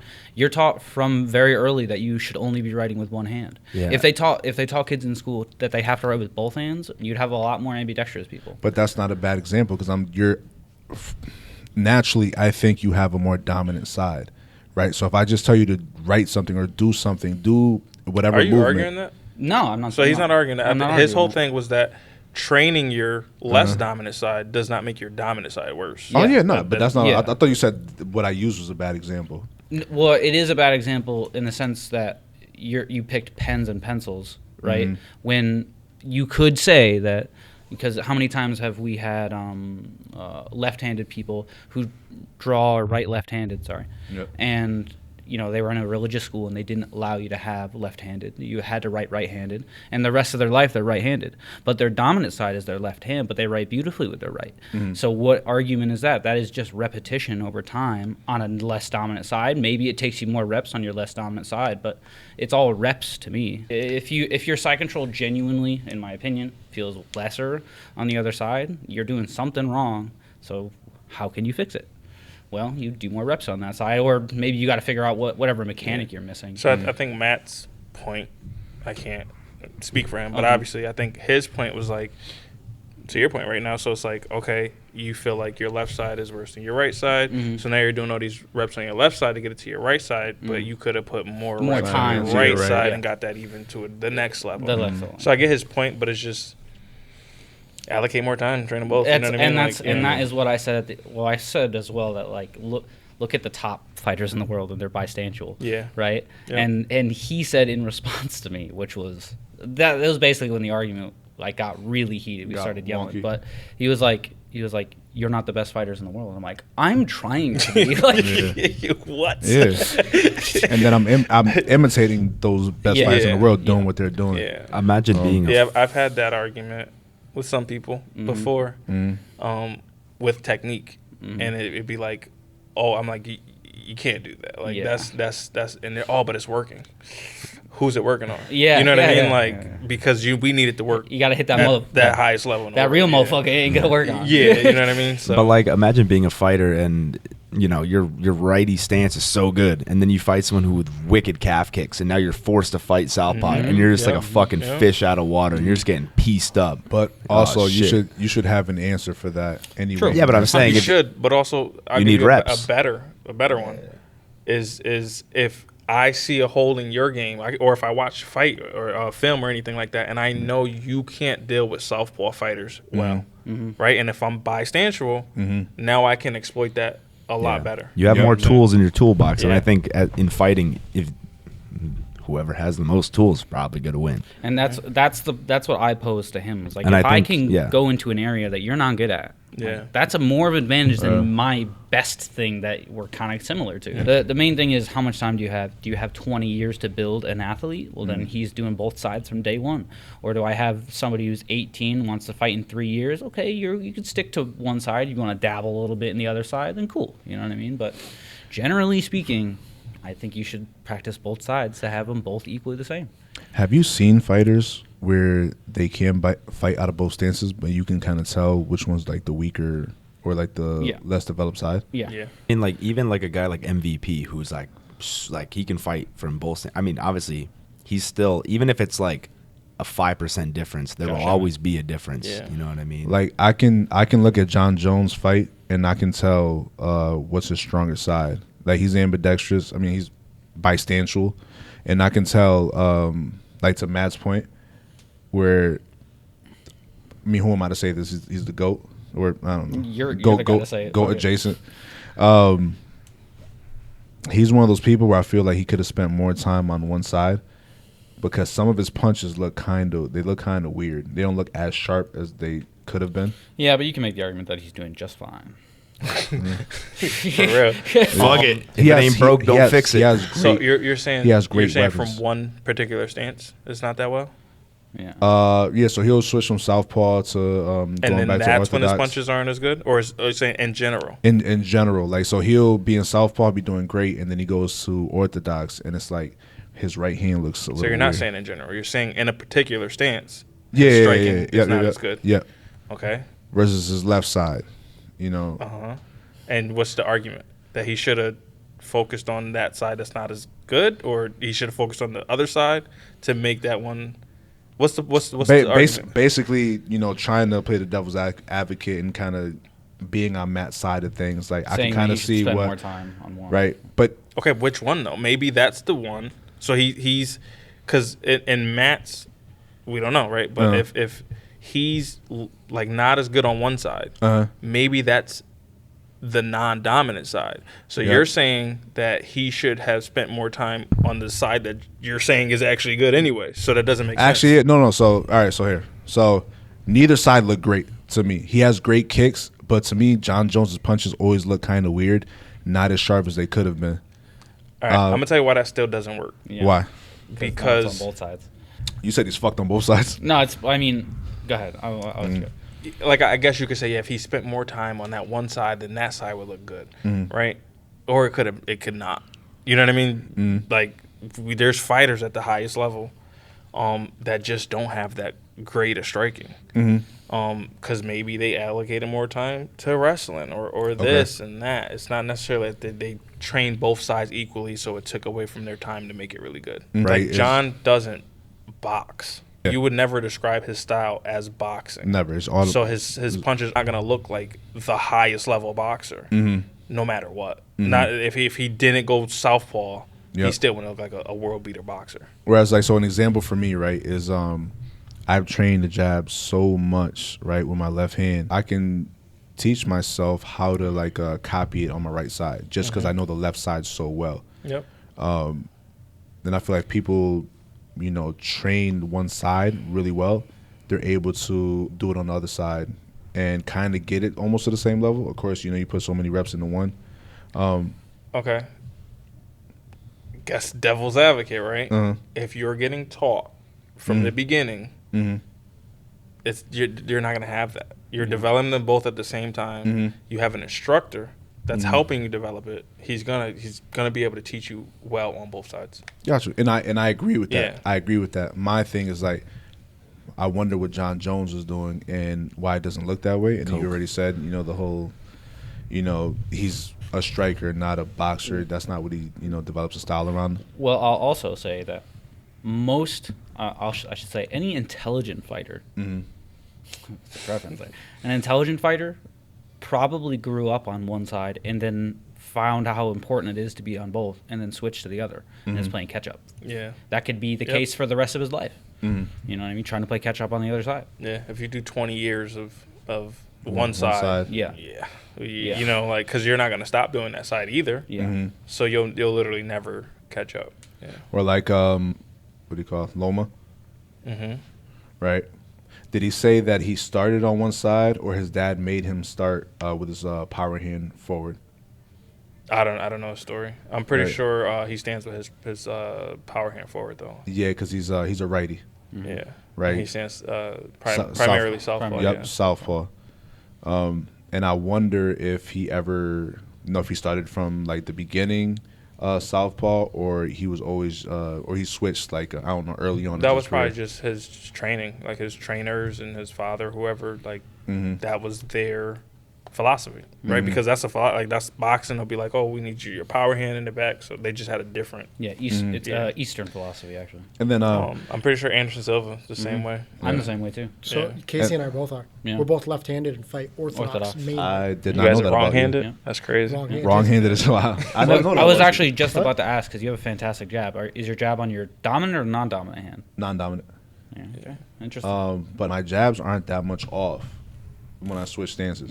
Mine are a little off. Not far. But What's very wonky though is the left hand when I switch stances. It feels so stupid when I'm throwing it. It's not as sharp at all. My left hand when I go to southpaw, so powerful. Yeah, I feel like my left. So powerful. Again, you guys It's are like a left-handed. fucking right, like a laser. But I feel like my left hand's good. Sharp when I switch, throwing it? Yeah. I feel like I can set it up better and everything. Agreed. Yeah. Does your fight style change when you switch stances? Like, I feel like when I'm in orthodox, I'm more planted, boxing heavy, but when I go southpaw, I'm a little more rangy, more C range, more kicks. I feel like your style should change. Not should, but your Depending style on- could change regardless. Inside one stance, it could change. Yeah. Depending on who you're going with or whatever. Play- What does happen is weapons. I have probably less weapons when I switch. For sure. For sure. Just I would say I'm pretty close weapons wise. I feel like. no, But, that was just me no, personally. I know, yeah. but I was gonna say for you, it might be less weapons, but more openings. Yes, that 100%, happens. 100%. So- Yep. So it might be you might do more damage even though you have less weapons. Yeah. Like for me, my lead leg is actually my better kicking leg. Agreed. Same. So when 100%, yeah, so 100%, Same. yeah. so when I switch to southpaw, I'm more capable to use that leg, so I tend to kick more from southpaw because that leg is just better at kicking for whatever reason. It's kind of weird. You know what's wild, right? So, right, I'm orthodox, right? My left kick is more powerful than my right. Same. Yeah. Insane. I don't know if it's like years from that being like that stabilizing leg keeping me up. But, bro, when I throw it, that's the ones that's almost ended things. I throw the right, they're like, it hurt people, but it's not like, I can keep going. Crow Cop, was it right leg hospital? Left Left leg leg. morgue. Yeah. But, yeah, and it's crazy with you because I remember we used to do the, when we had that bag, that kicking bag we would try to knock down. Yeah. You could only do it with your left leg. Yeah. My lead or my left leg is way more dynamic than my rear for sure. Yeah. So, question, right? Because I think this is why I was bringing it up because I think about this all the time as far as allocating skills, right? Individually, like, so where do you feel you should be like dividing your time as far as training? I allocate my time by where I see the holes in my own game because you watch back the tape and you can see exactly, okay, well, this is improved. I can see it. This needs improvement. Let me kind of switch gears. And I think if you consistently evolve, that's how you. So you can or cannot defend an arm triangle now? Oh, I can. I can. For the record, if anyone thinks they're hitting me with that shit again, you're smoking dick. Just a quick tie back. That is a building somebody from the ground up in my perspective. Yeah, and I'm fortunate enough to be. I came here as a high level athlete. Like I came in here, I never had to learn how to be an athlete. I think that's also important. Yeah, that's I true. just could focus on skill building MMA. I didn't have to focus on learning how to move, how to be athletic, how to absorb information. I didn't have to worry about that. So in that sense, I'm very fortunate. Some people are like athletically retarded. You know what I mean? Like they're the semi-athletic. like you're like throw a punch but turn your left leg and they just can't do it. Like the hand and there's no connection to the body, and I think years of like growing up playing sports you develop that. And if you if you fucking did theater and now you want to do MMA, you're at a fucking handicap. That's just how it is. You know what I mean? I think they call it introspective awareness. I think that's what it is. Like when you have that ability to connect something like a body part in your mind to like an action or something. like a mind muscle connection, Yeah. like they talk about when you're lifting weights. Like if you can lift the weight, but also feel the muscle that's being activated, like that takes years to develop that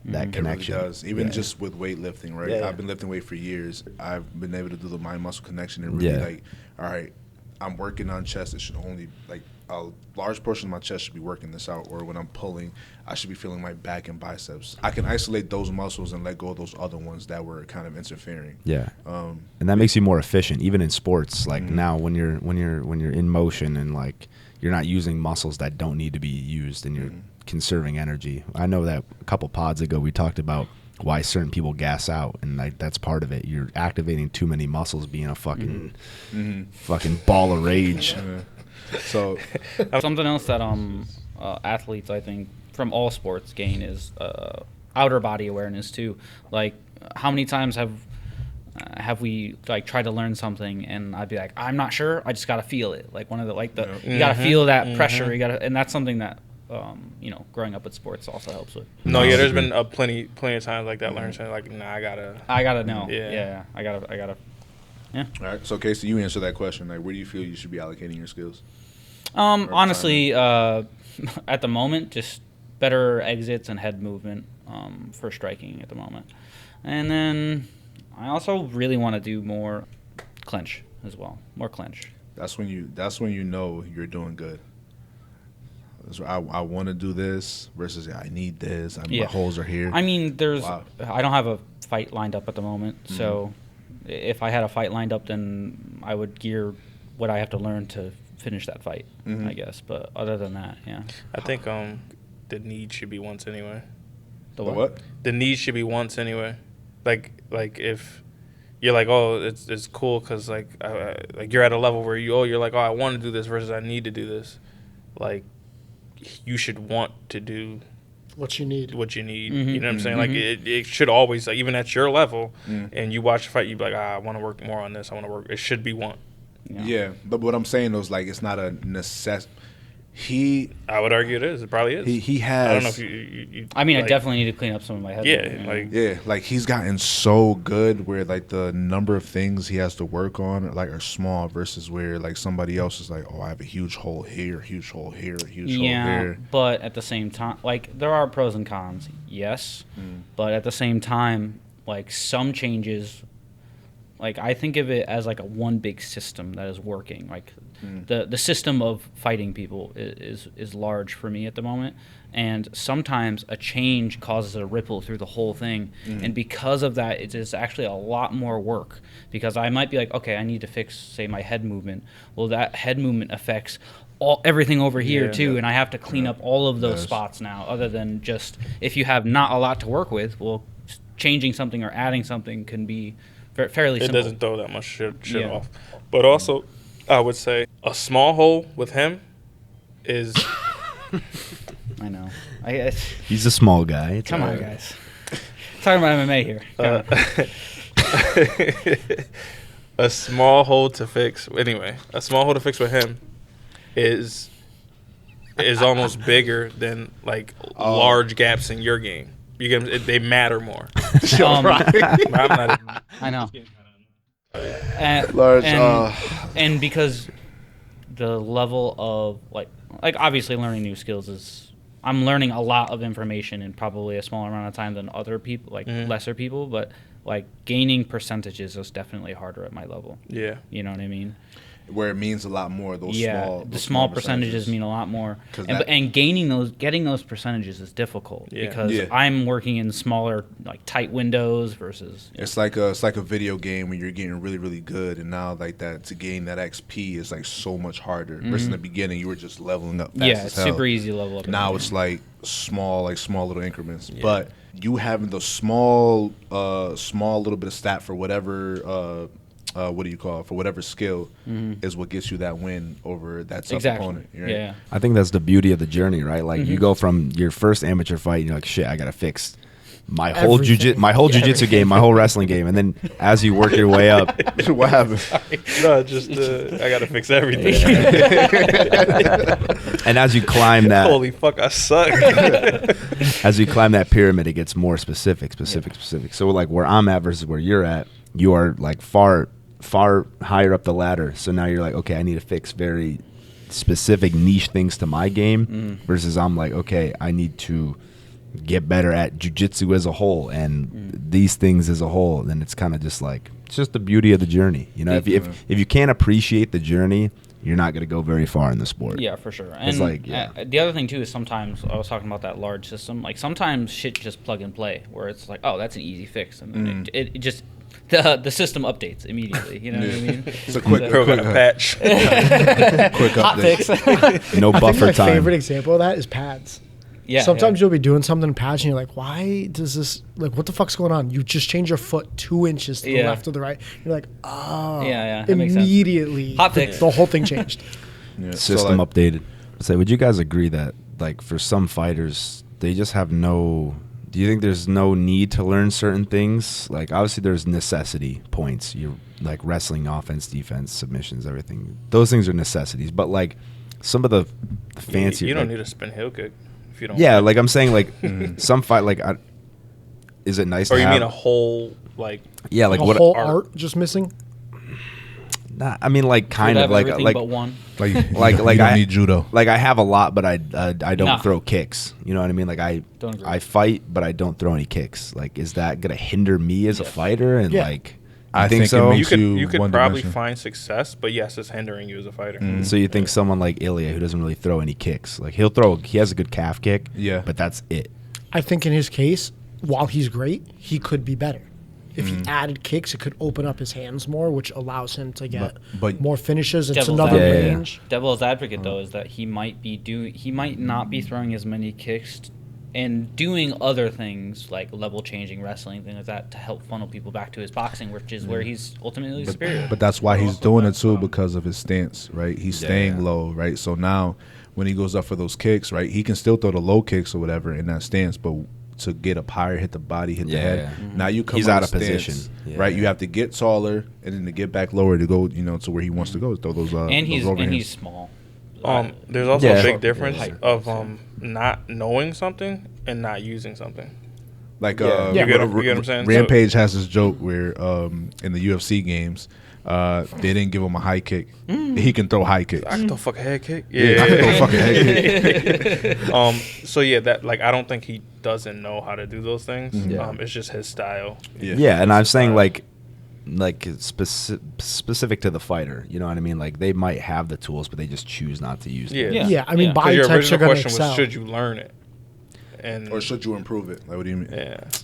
So should you learn it? Should he know how to? Should you know how to throw a high kick? Yeah, I think you should know. Yeah, Ilya should know, and I'm pretty sure he does. Yeah. But should he use high kicks? Like Yeah. that's I'm saying like him That's a and different his question. Style. Yeah. like you're not just gonna put a lot of, like, you know how to do it. You have it's not super clean and polished. You know how to do it, but it's not, obviously it's not part of your style, so you're not gonna allocate a lot of time to it.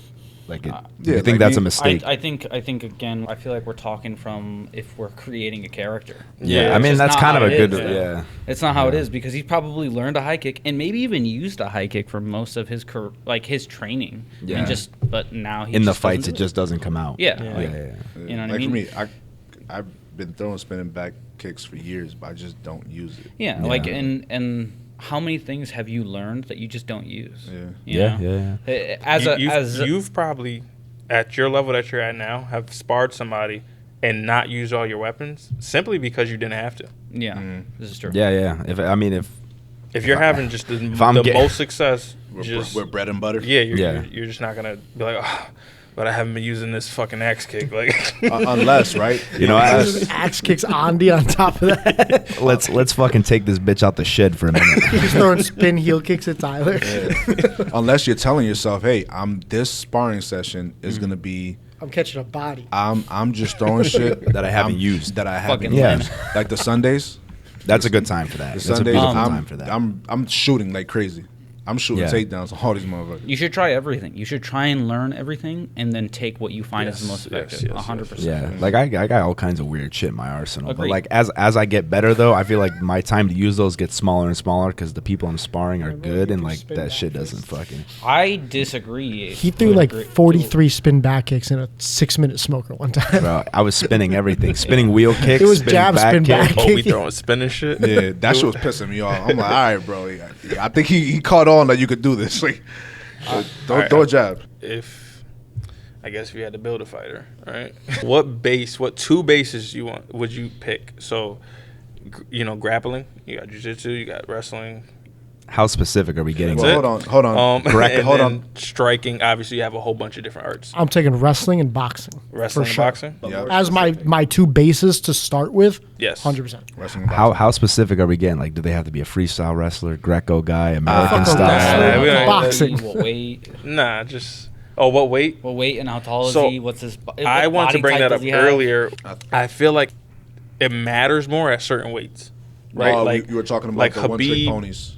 Yeah, like Khabib, like he dominated with that shit. But you got Henry Cejudo over here, Triple C. gold medalist and shit like that, and it's just he didn't have that same type of Same type of wrestling. yeah, and they're like not even the same the same type of success Yeah. with his wrestling. But I- and is that because they're more scrambled? Like 125ers are motherfuckers, bro. Like, Yeah. like I don't. get a hold of and keep. I don't think that's what it was. I don't think they're. You think it was the style of wrestling? I think Yeah. he's a Cejudo is a takedown artist. He's not that type of wrestler to kind of control you on the ground. Is there no Magomedovs or There are, but there's never been I have another something Khabib. interesting to say, but not yet. okay? I think his name was Ali Bagatinov or something like Well, that. there's He was a- Usman. And how was the At 35. He's Yeah, 35. but that's yeah. how But different still, is though, 35. he doesn't ragdoll people. On the Yeah. ground That's what like I'm that. saying, and I Yeah. think that's a testament to just how good Khabib was. I Because you don't- hear people say that all the time, that Khabib is just different. Yeah. Like DC said it. I don't. DC's a heavyweight.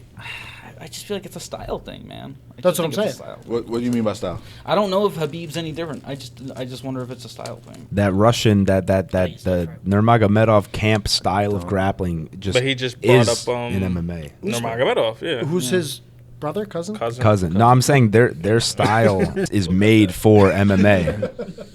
Like that style is just curated for MMA. So of course it's going to be more efficient than Cejudo, who is used to an open mat. You're going for more traditional takedowns, more scrambles, more different situations. So my question is, a 125. Do you guys think a 125er from over there Yeah. I think would if you have shrunk, that same success? I think if you shrunk Khabib specifically Mm-hmm. down to 25, he would do the same thing to 25ers. I believe so. I agree. I just agree. feel like because I can't speak on all of them Mm-hmm. because he is obviously more elite than all of them. I don't think so. know. You don't think he at is? that specific thing. I don't know. I just think that Islam has a different he has a different style than Khabib. He doesn't Definitely. have that I'm gonna try to get you against the cage and pin It's a you against the mentality cage. thing. Yeah, it's a Yeah. mentality. They don't have that same mentality because Yeah. Islam has he has a mixed game or whatever. He can strike, he can clinch, you know what I Yeah, mean? he has better jujitsu, so he Khabib- doesn't have to do that. Habib had a one-track mind, and I think that How was much of like weight and size, like weight and I guess like bone structure have to do with your like pound for pound strength? a lot. I think. You know what I mean? Like, is a one, and I don't know. I'm just curious, but like, is like a 155er that looks like Habib has Habib's. It is basically a Habib at 155, but Habib shrunken down to 125 isn't as strong as 155 Habib, and maybe that strength isn't enough to overcome what a 25er could naturally scramble against. I don't know. I think But- in a world of where you're talking strength per pounds, though, Yeah. Habib was a monster Yeah, at but still- 55. still. So if you shrunk him to 25, I assume But what I'm saying he would is, still be a monster. what I'm saying That, is that strength argument doesn't work. I seen a video earlier. This guy, he broke it down scientific and stuff like that. I don't know if you guys know. He'll dress up in like a janitor I've costume. seen it. That's yeah. Anatoly. Anatoly, yeah. Yeah. So everybody's like, "Oh, imagine if he was 260, like he would be able to lift this weight." And the guy's like, "That's not how nothing works." Yeah. And he broke it down like way deeper than I could do right now. So I don't even want to sound Muscle. stupid. You know what I muscle, mean? muscle fibers. Yeah. if we're gonna play the hypothetical game of shrinking Habib down and he has everything that he has now to what he has at 25, sure, but like I don't know if that's physically possible Yeah. to be as strong as Habib is compared to all the other people in his division at 25. I don't Yeah. know if that's possible Why at not? a lower weight class because the tolerances for how much muscle you have versus how much bone you have versus is all different now. All right, so I could see that. I could see the Yeah. argument. I don't know if no, that's no, true. yeah, but- I could see the argument though. I don't see the argument, right? Well, because Habib's cutting 45 pounds. There's I- not a 25er on the planet that's cutting 45 pounds. So Get that it. also has a lot to do I with it. understand, but it's not the weight thing either, bro. It's how many muscle fibers and muscle cells that you can recruit. So you can be that size and be strong as a motherfucker. The size doesn't matter. It's, Yeah, you can be that size and be strong as a motherfucker. yeah, I'm not saying that. Yeah. He's saying that much stronger than everybody else. Thank you. Yeah, it's That's the what he's ratio saying. compared to the rest of the division. yeah, I can still see it happening. Okay. Here's I don't know. I'm just saying I don't know. Yeah, That's an he's- unknown to me. He's also not arguing that it's impossible. Yeah, I'm just. He's just saying we're not sure. I think. It is possible. It is not possible. I think it's very possible. I know small guys that are strong as fuck. It's like okay. It's like saying. Let's take a really. It's like extreme relative, example. so it it's doesn't- relative. yeah, That's why. Let's take a really extreme example of Francis Ngannou. If we shrunk Francis Ngannou down to 125, he would murder 125ers. Okay, but Francis Ngannou at weighing 125 pounds is not what he looks like now. Yeah, no. You can't shrink down that ratio of muscle to weight. So there's a certain, in my opinion, it seems like, is that you can only have so much strength per pound at a certain weight class. Yeah, for sure. And is that amount of strength you have enough to overpower like he is in his weight class? That's what I'm saying. Yeah. I don't know. You let me know if you. And the second argument is that I think 25ers move way different than 55ers. Agreed. I'll say Right? So, like, again, does that strength overpower their scramble abilities? Because Habib's wasn't really dealing with the way that 25ers move and scramble. These motherfuckers are just cartwheeling and shit, bro. Like, Well, hold on. Stay still, motherfucker. From a closed space and I'm already on top of you. You got to get there. But No, you're not. You don't. He doesn't start on top of anybody. I understand though, but Khabib's game was funneling people, and I know 25ers move around a lot, but you got that same. You got Khabib at a smaller weight, moving at the same speed as those other 25ers, able to funnel you at that same rate.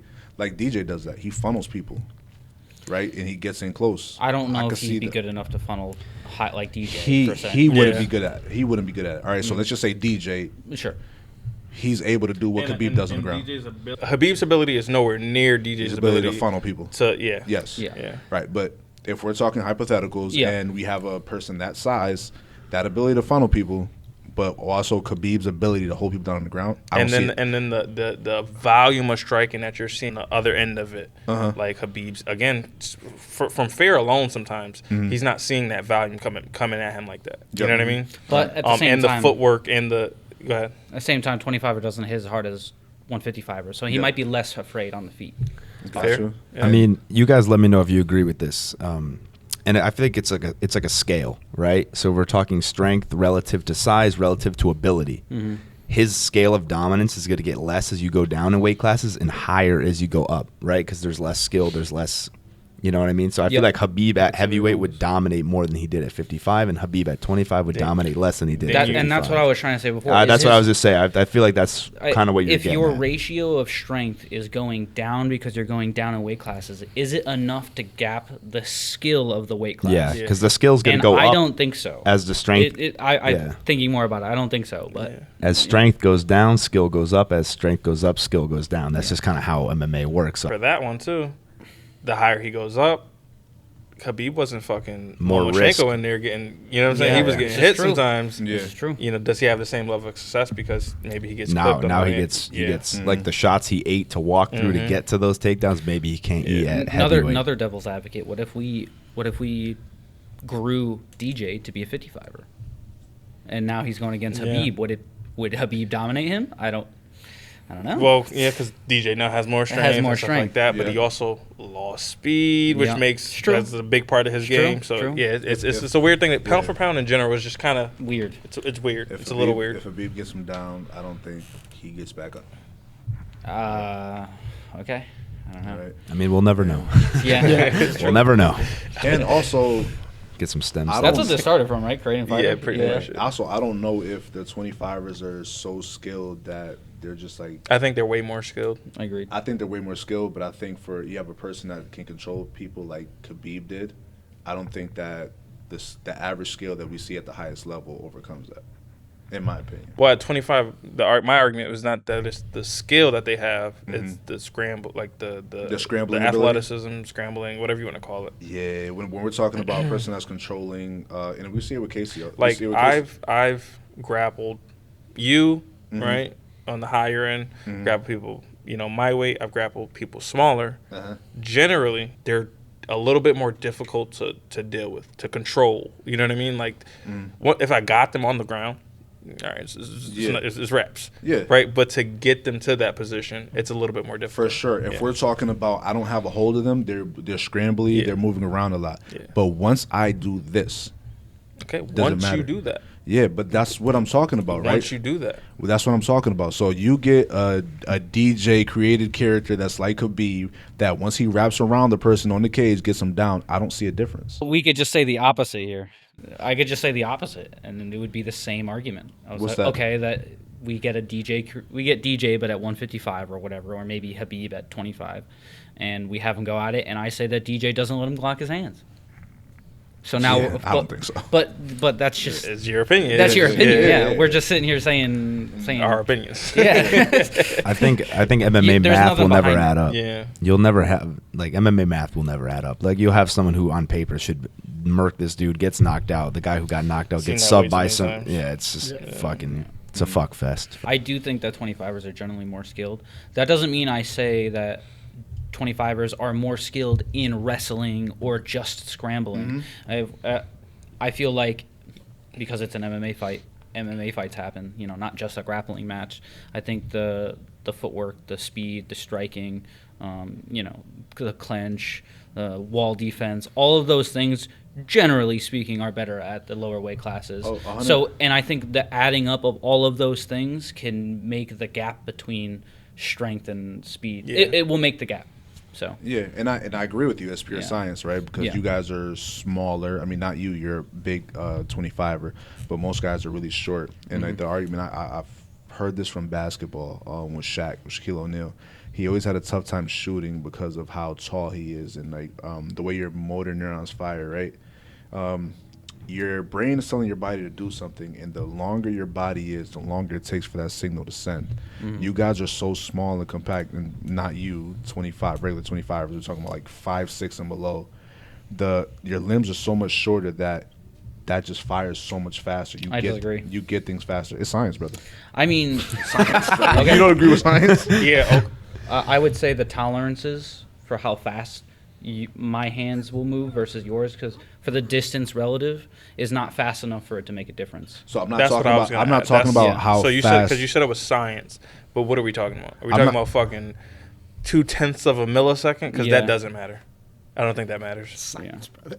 So I'm not talking about Take how it up fast with Yale. your hands are moving. I'm talking about how fast the signal Yeah, sends. but Yeah, how that's fast? but that's because that's I don't going at know the- how fast. It's Because the that speed of light. doesn't that matter though? It's the speed of light. Because he's saying he doesn't agree, and you're like, well, Or it's not the science, speed, brother. it's under the speed But of if light, the it's very science close. says it's you know a 0.2 of a millisecond, it literally doesn't matter. So what if that 0.2 of a millisecond had a much bigger impact? That shit don't matter, bro. You don't know that. I'm saying that You don't know that. All right. The science. We could You're look just it saying up. the science says it, but that doesn't mean like you're gonna say, oh, like we're fighting, and because you're smaller, you're gonna land a point. Like what does that equate No, to? I mean I'm more coordinated and I can do things. Or I can learn. How my much body more can is learn. a 1/10 of a millisecond gonna make you? I'm not sure. I can't answer that. It's science. It's science. what I'm saying, Science, because brother. we're talking about the nervous system attached to the brain. So the brain sends a signal out through the nervous system to tell your body to do something. That is being sent through an electrical pulse. And the amount of time it takes for it to go the length of my arm versus the length of your arm, that distance It's so basically the same. is basically the same.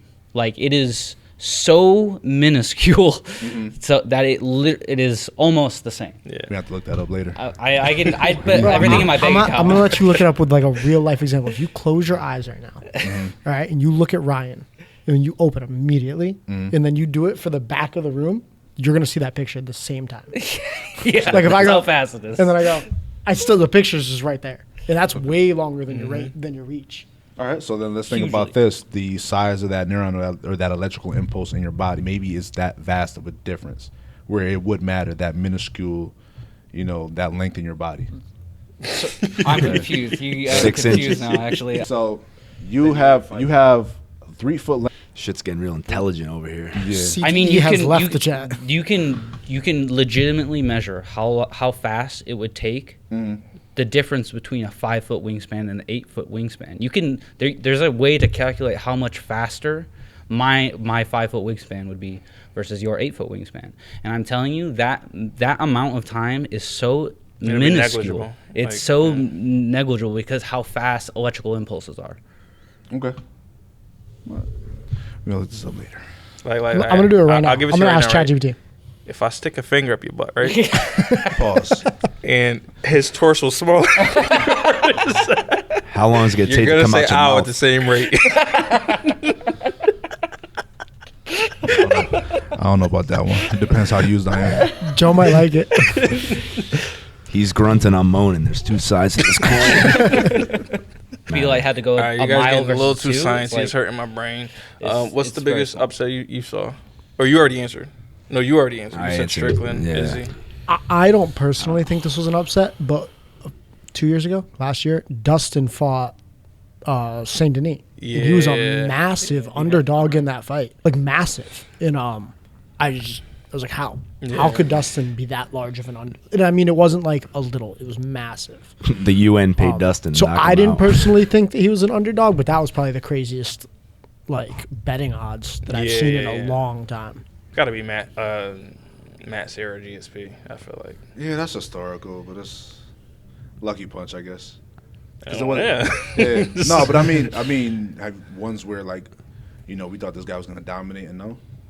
I think another good one for people, and again, I didn't think this way because Holloway is one of my favorite fighters, but Gaethje Holloway. People thought that the size difference in Gaethje's like density and aggression was going to just steamroll Max. Yeah, it was close though. I don't remember the odds or anything. I don't remember that either, was but that, I remember like, a lot of people. Holloway a lot of people thought dominated. Gaethje was just going to Gonna like run he through. I do couldn't do remember anything that, to him Yeah. because Holloway doesn't have a ton of power typically. Pena Nunes had to be. Yeah. That was Oh up yeah, there. That was a nasty. wild. Yeah. Oh, I wish I bet on that. I was grossed out. That was such a that was a rough fight to Such a Bro, she hiccup. punches like this, bro. That shit I pisses know. me off. Dillashaw Barao won. Yes. Yes. Yes. We didn't see that coming. We thought Yeah. Barao was here to stay. And in the fashion too. Yeah. It was, My boy It was- was nothing was lucky about that. Yeah, that shit was belt to ass. Yeah, and look, it's looking fucking swag doing it, bro. Just moving. Bisbing Rockhold. What would you say, Bisping? Bisbing Rockhold. When I think it was a short notice, right? Who's Rockhold supposed to fight? Yoel, maybe something like that. Yoel pulled out. I think like 4 days notice. Bisbing stepped in, fucking knocked him out. Not the biggest upset, but Yeah, one it of was- the one it of the was pretty bigger big, yeah. ones. Yeah, one of the bigger ones that I can remember. Because Luke had already did him. Yeah, he did Weidman bad too the fight before that, but Rockhold was in like his like fucking prime of his career before his chin got completely disintegrated. Who started it? I think it was Bisbing was like after that he kept getting knocked out after that Bisbing fight. Because he went to like heavyweight after Bro, that Yoel knockout. Blachowicz. Oh yeah, Yoel Romero Golly, nuked bro. him. Yeah. Bisbing, Yoel, Blachowicz. It's a bad day to be Rockhold's chin. I could tell you who has the best chin. It's Who? fucking Marvin Might be Justin Vettori. Alvarez. Martin Vittori. Oh, Bro, Sorry, Justin. Jared Cannonier hit him with like 450 significant strikes, and he didn't even wobble once. I was like, Well, yeah. How about Yoel might have used the to best. have the best chin. Oh, it's Joel. Mark Hunt. I knew you were gonna say that. Yeah. Yeah, he was unfucking feasible at a point. Yeah. Joel got the best chin in MMA. Yeah, Yoel definitely. Worst Because his neck chin. is solid. Worst It's just chin. head and shoulder. Yeah. Is that cheating? In You don't think that's cheating? No. What? Having your neck fused? I mean, it No. definitely gives him an advantage, but I don't think it's cheating. I think It's he- definitely not cheating. Yeah. Well, you can't be like you can't get your neck fused, dude. And the doctor's like he needs to. He needs this for life, right? Because if you think about it, You can't do that. You'll be cheating if you do. you think about it, our stabilizers, our neck muscles or whatever, it keeps us from getting knocked out, having our brain wobbles or whatever. I bet you he's would got not his want shit it fused. His shit's like Do you think that what? that is cheating? I think he has an advantage. I think he has a just a bunch of fighters. I around, bet like, you "Yo, if you fuse asked this." him, he would wish it wasn't fused. What? What'd you say? It's kind of like when I see like those runners, those sprinters who have like half their leg removed, but they got those springy what you call Oh yeah. Oh yeah, and they're fast as fuck. Yeah, fast as fuck, boy. dude, I love those things. They look so, So sick. Yeah. Makes me should wanna lose you my legs. should you be able to compete if you have some kind of like Alteration. I got a metal rod in my forearm? Nah, that's crazy. You can't throw elbows. Nah. I mean it's forearm. I see, I throw elbows sometimes, bro. It's not. I'm not landing this. I'll be landing here. Yeah. What about like a metal elbow? Like, cause that happens. People get metal fucking inserts. Yeah. on Should their you be elbow. able to throw, or should you be able to fight with that? No. Well, at least you better be in control. Like not the Is there argument we really- were having. The argument we were having with the fingers, bro. That you better never ever slip up with this. But here's the problem: what if they kick your elbow? No. Oh, and you're blocking. Yeah. Yeah. What? It's the same. It's almost like kicking a metal cup. How much harder is steel to bone in that sense? Like, what's the ratio of hardness? I think if you're getting elbowed, with- That's a good question. Yep. if someone has a metal rod or a metal thing in their elbow versus not, I think if you're getting elbowed, you're not going to notice a difference in a fight. I could be wrong, but I don't think you'd notice. I don't know. Actually, I don't know. I mean, Maybe. Then I wonder if you would hurt yourself more too, because like you're breaking your own skin. You know how we were talking about. yeah, you definitely cut denseness your with skin you? open. Yeah, what is the surgical grade steel called? Does anybody know what they actually use? Is it aluminum, steel, It's steel, titanium? titanium. Hey, It's bro, usually you got, titanium. you got the world in your hand, my boy. Titanium. That's because I was. Don't Yeah. ask us. Titanium's definitely gonna be a lot harder. Because like, look at I think McGregor after he snapped his leg against Poirier, they stuck like 2 metal rods in Yeah. there. Like, But they're not gonna tell him he can't fight. That's actually Is it his shin or his ankle? it was though? his shin. It's his shin. Yeah. So like, Weight he bearing. could throw that. Yeah. Remember, man, he put out a tweet. He's like, "I'm gonna fucking bounce me metal shin on someone's head," and he's like, "All right, bro." But again, You can where still is fight. that though? They Like, run are up. they on the side? They run up the sides of Yeah. your So that's shin. a little different. Like it's I not don't. like he's. There's no procedure where they're gonna put it in front. That's what I'm saying. So You know what I mean? That's a Yeah. little different. and I think Okay. But it's an the elbow's a same. fucking It's the question. same with this though. They're gonna put it. Is it cheating to strengthen your bones? Like by repetitive heat? You No. know what I mean? No, Like no. I don't know, dude. But we're talking about something that wasn't already naturally inside you. I mean, okay. That was The meta. Why'd you laugh, bro? I didn't even laugh. I heard You him like laugh, said- and then I just. But I mean, But I mean, how often are people getting these metal like things inserted? Well, you know, it was coming from your. it's interesting. It's an interesting idea. I never thought about it Yeah. like that. Yeah. I mean, I wouldn't see why you wouldn't be able to compete personally, Yeah. but What about like knee replacements? You can't knee people. Like, Shit. I don't yeah, know because about you're gonna that. have you're gonna have Is that what they're doing with knee replacements? You getting a chunk of metal in there? yeah, Yeah, it they'll replaces shave- the top and bottom. Yeah, of they'll your knee. shave your they'll shave it and then add metal inserts in there and put it together, and that's your new knee. Yeah, they like cut here and at the shin. I feel like we'll see a lot more MVP cyborg Yeah. kind of situations. So It is significantly harder. Okay. Like titanium is 6 to 10 times harder than the bone, but it doesn't like bone. According to this, is used to major impacts, so it's like flexible in a sense because of the way it's designed. And the titanium is not. So while it's harder, when you throw it and it lands, it will You'll get actually fucked. damage everything else there because Yeah. it didn't absorb anything. it's So more of actually a really it's more of a hindrance. So it's That's more really it's a more dangerous for hindrance. the fighter that has it. yeah. While that initial strike might be We're both fucked. harder, yeah, We're both you going will down. damage everything else And- around it. And the other question is like how hard, like your hardest elbow that you can throw, is the hardness of the metal insert, like your bone isn't so soft that when you elbow something, you know what I mean. The impact is taken away. The impact is taken away. There is no real give between a bone, and there probably wouldn't be any. Is there more give to a bone than metal? Like, of course there is, Well, but like, how sore was your elbow after that fight? of course, but that's. I'm talking about like how much damage it does. You know what I mean? Like, I don't know if you can really do.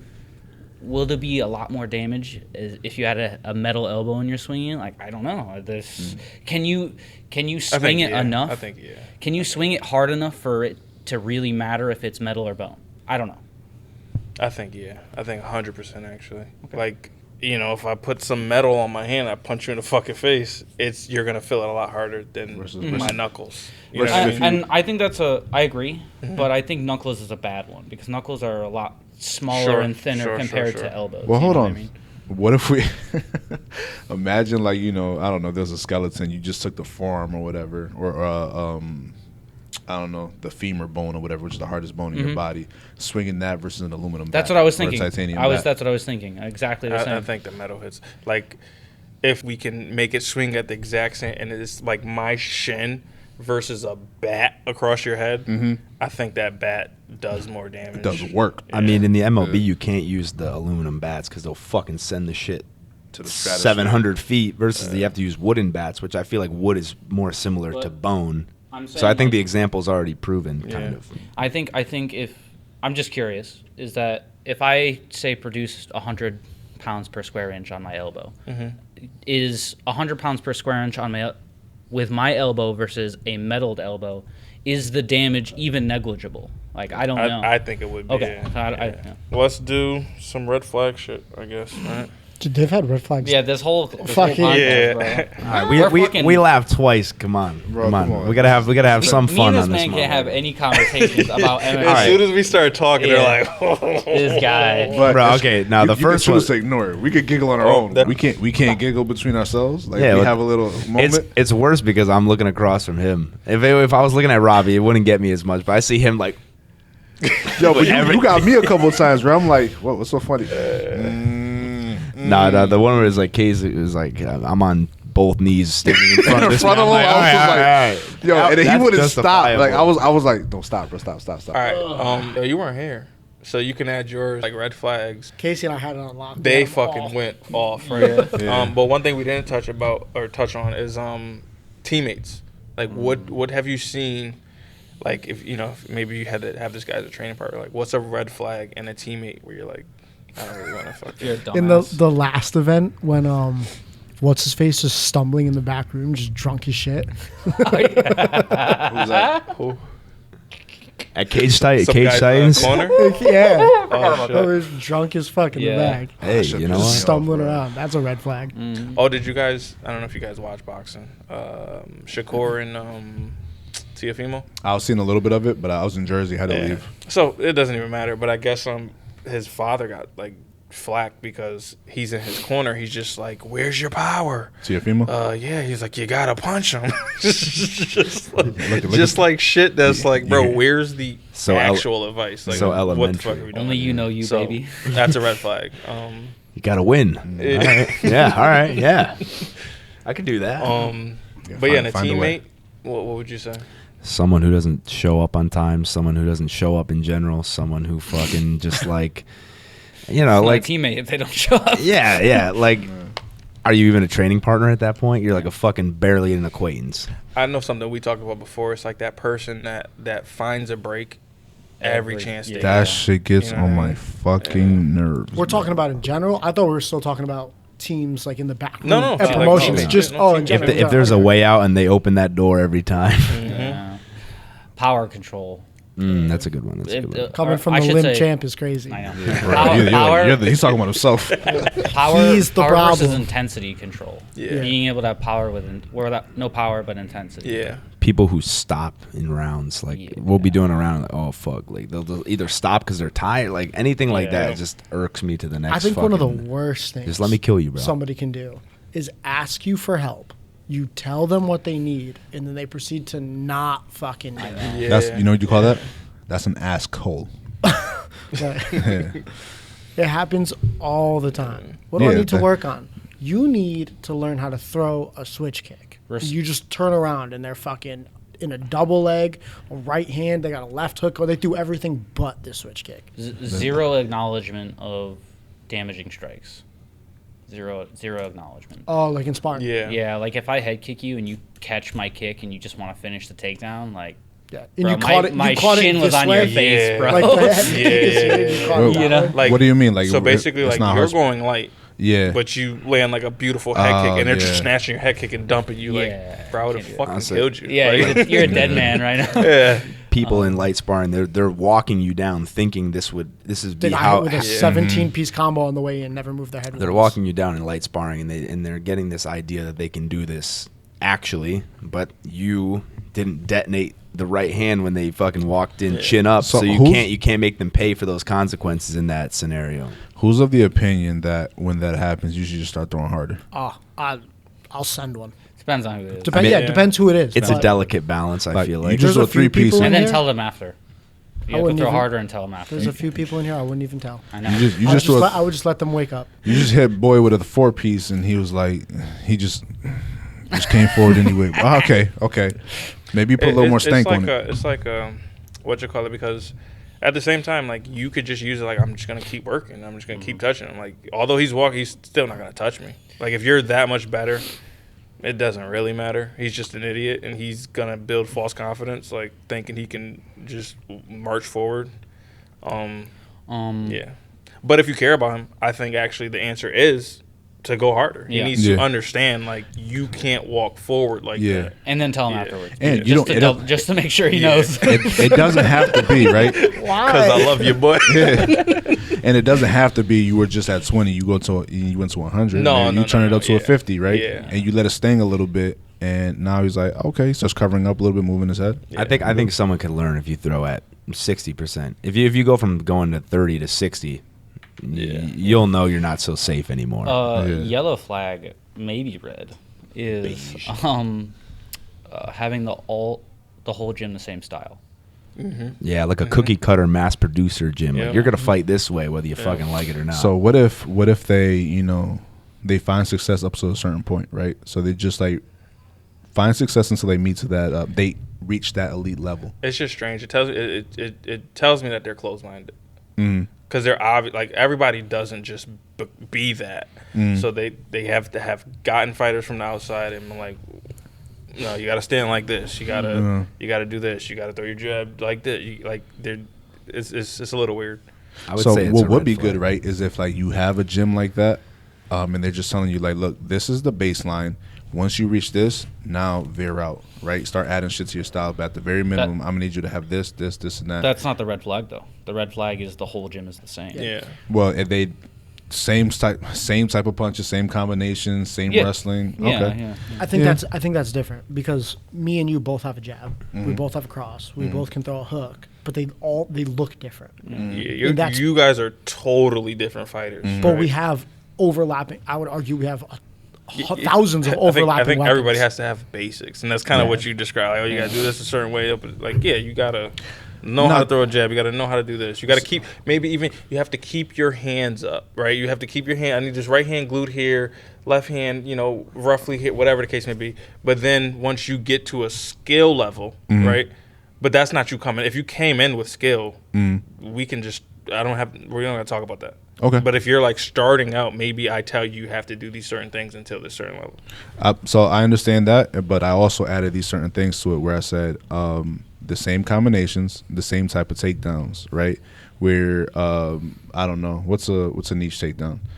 You Like got to have that stepping, that Dillashaw takedown. That needs to be a part of your repertoire. You need to have that. I don't know. That's just teaching a class. Yeah, You're just teaching a thing, but you won't see that. Like a gym could do that, and you won't go to an event and be like, oh my god, all those guys fought the same. Mm-hmm.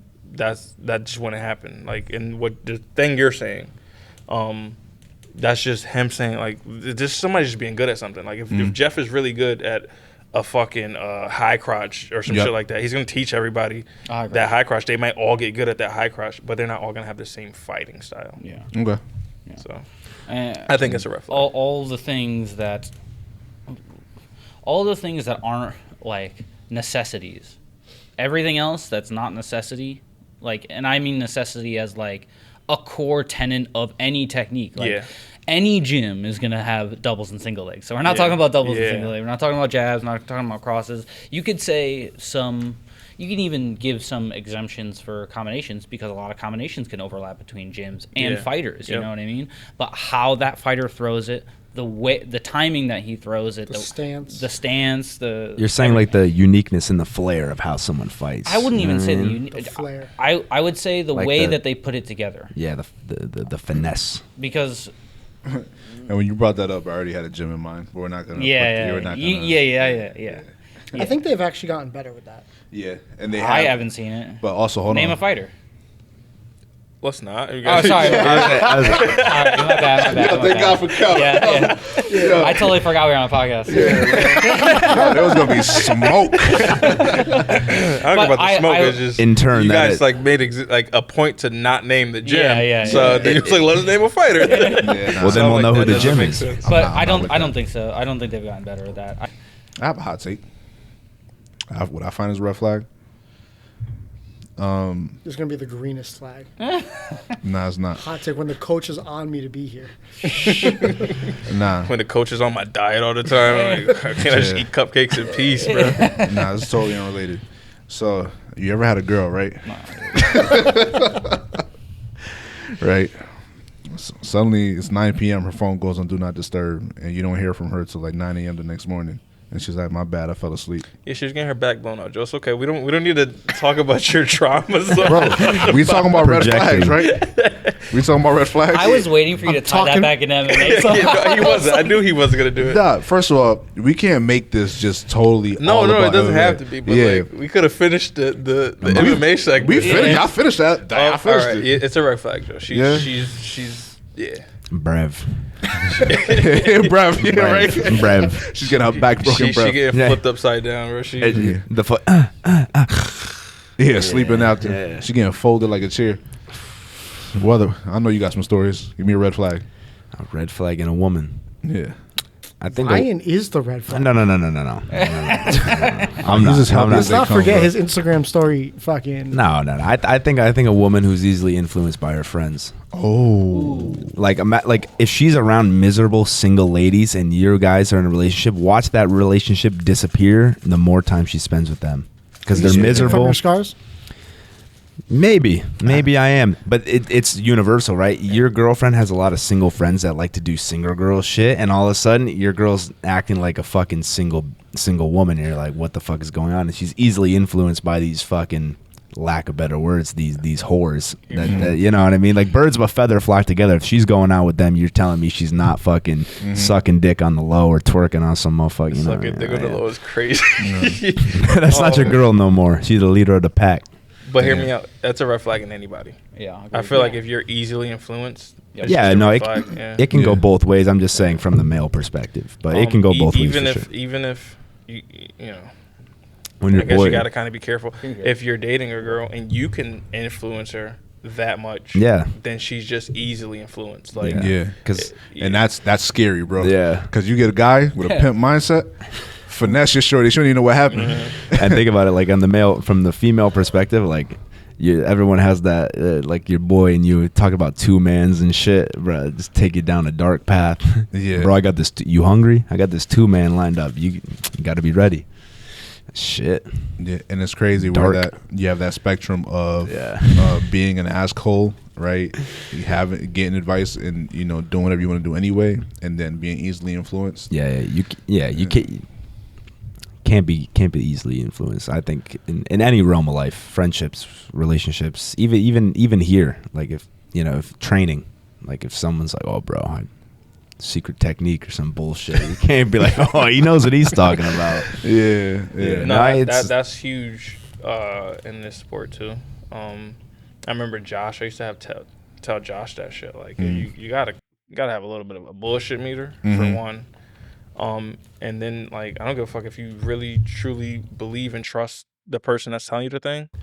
Like you need to do your own independent research or work on it yourself and see, if it works for you in your particular style. Yep, you kind of hear the person out. Okay, all right, coach. Okay, I'm gonna try it. Hey, it didn't work for me. Or thanks, coach. It worked. Thank you. Yeah. Yeah, you have to have your own voice. You know what I mean? So, What about you, Casey? You got a red flag in in women? He's like, oh boy, here we go. if they breathe, fucking pisses me off. Oh my god, they have an opinion. What the fuck? Yo, They fucking talk out of line. if I ain't meet her in the kitchen, bro. Yo, if they breathe, Fucked up the lasagna. not you leaving the pod to get a cookie. No. I left because Jeff called actually. Fuck you up. What? Oh, about the fight. He's got Speaking a- about red flags and green flags, like that's a green flag. Jeff couldn't corner the last The last CHQ smoker event Yeah. because he was in Worlds coaching. Yeah, Vegas. And he called to clarify if he could wrap hands to make sure that the guys were prepped beforehand versus just showing up and being like, oh, I thought I couldn't, Okay. I guess a little bit of a piggyback of what he said. I think having bad influences of female is good, and also no influences is also bad. If they have, this is something I've never been really a fan of, is like when girls don't have hobbies or like a circle of other women that they can bounce things off, or men, bro. Clock it. Clock it. What does that mean? I don't know what that means. Damn, I forgot to explain it. So I don't know. Explain it later to him. Yeah, okay. Fuck But- that shit. I think that it just makes things a little bit more isolated in relationships. You don't get to have a full spectrum on things. There are other people's opinions and stuff. No one to keep her in check. And that obviously goes along with having the ability to pick out good friends. If you Yeah. have a shit ability to pick friends out, then yes. Then you're also gonna have. So here's the problem too. Sometimes friends generally side with friends. yeah, no. Yeah. So You need real friends. yeah, but a good friend is not gonna just tell you what you want to hear. Yeah. Yeah, Like if exactly. you tell me, I'll be like, oh, Joe sound like you was on some bullshit, like for real. You know what I mean? Like You think 'cause- you think it's more of a female thing to tell your friends what they want to hear? Do you think male friends are quicker to be like, nah, that was some bullshit. have no You were idea. out of line. I think I feel like some male females- friends for sure. Yeah. But do you think it's higher with men to be like, bro, nah, you fucked up. That was wrong. Some men lack the No. courage. I think that's a pretty even. You think it's ratio. equal? Yeah. I think it's because all I think both men and women are personalities. delusional Yeah, in their yeah. own world. Yeah. How many yes men have you met? Yeah. A lot. That's something I really cannot stand is yes men. Yeah. That's Yes. something it's so Yes. Yes. it really Yes. it's something that like genuinely bothers me. Like, and when I pick up on it, and then I'm like, Yeah. and then I've like tested people before where I just said something wild that I definitely don't agree with. I Yeah, know bro. none of us agree with, Yeah. and they're like, yeah, for sure, man. I'm like, yeah. I know now. Weeded him out. I don't talk to you anymore. He's no longer. Bro, they're allegations. They caught No, you that's in just 4K. annoying, and I think it holds. Like, we all know somebody that could have reached higher heights, but they had a bunch of yes men around them. Yeah. Oh yeah. So it really, like, you need to surround yourself not around people that like will always challenge you every single fucking day, and every time you open your mouth, they're like, "That's fucking wrong, bro." That guy's Don't just need no men either. that guy's just a hater. He's a hater. But yeah, if you've never had a disagreement or anything like that with a friend, it's pretty weird. Like, people aren't that the same. You know what I mean? Like, Yeah. we could be super similar. Like, we got so much in common and hang out on. Did I say No, Paul's I mom was or thinking something? in my head they should fuck if they're that close. That's crazy. Whatever you say. You know what I mean? Like, we have a lot of common. We can, think similar in certain ways, but we're for sure gonna clash at some point and just disagree. Like, nah, I don't know about that shit. That was wild as fuck. For Like, sure. Yeah, I feel like me and you had a lot of those moments. Yeah. But bitch. yeah, nigga, fuck you. So what's up? Huh? All right, nigga, let's turn this motherfucking podcast off, nigga. No men. That's a good one. The no men. The no But they men. just want to see you fucking when you get into a car accident at the hospital laughing at you and shit. Like, Oh yeah. You gotta had watch that out for coming. one. I think maybe this is the wrong word, but like competitiveness breeds Yeah. success. You know what I mean? And if you have competing ideas, then you're gonna have to Yeah. find the right one eventually. And it's so weird because I have such a skewed experience on this because obviously you guys are my friends, so I don't have yes men around me. Yeah. And like yes men are like are in that NPC group, and I kind of don't talk to those people anyway. Like if you don't have like I don't know, if you don't have a broad experience, with you don't have hobbies, you don't do certain things, or you don't have like your, brain in different avenues of life. I don't even talk to you honestly. Yeah. So it's yeah. Small other red flag if they don't work out. Like you don't have to be. For me personally, like I have a wide spectrum for what I think is attractive for a body type. But like if you're no matter if you're on the heavier side or a skinnier side, if you're not working out. I don't know, that's even a red for the flag. mental benefits of training. I think people who work out tend to have clear minds. Oh yes, totally off topic. But the rules meeting for tonight is in like an hour. I Okay. didn't know that. Any closing red flags, MMA or not? I guess. Not knowing when the event is when you're coaching it. Red flag. You have a non-MMA one. Yeah, lots of them. Yeah. Lots of- I knew you- They got names too. I guess Somebody it. gets mad at you for working is crazy. Yeah. That's Yes. like Yeah. You want me to live on the side of the fucking street, bitch? God damn. No, Trying I to think get it- just fucking like money. when somebody is like, you need to spend more time with me. Meanwhile, you're like, Been there. it's not like you're doing nothing. You're working. If you were fucking sitting at home shooting blanks all day, okay, all right, we can close out the tabs and get to work. But Shooting blanks is 2K. crazy. you're on the sixth stroke of the day, just shooting them, but dust. Dust bunny. Oh, you got red flags. Red Green. flag is when you're playing Xbox with your boy, and all of a sudden he just starts getting the shit beat out of him. All of a sudden, his shit turns off. You don't hear the mic on for another 20 minutes. He comes back. Yeah, Oh no, we yeah. heard it. I got Yeah, we heard it. I got a good one. Yeah. When a girl sends you a text, your mom got into a car accident, so you can pick up the phone. Wait, I'm sorry. That's just fucking. That's crazy. That's like evil. She texts you to tell you your mom got into a car accident, so you'll answer. Your She's phone. lying, bro. Yeah, that's That's just psychotic. that's the bro. reddest of flags. Bro, I guess there's levels to Black this flag, shit. right? Black flag. Yeah. That's diabolical. That's She- like call the police. That bitch got a pirate flag, bro. There's levels. I've She's never sailing the seven seen seas. I've never seen evil like that before.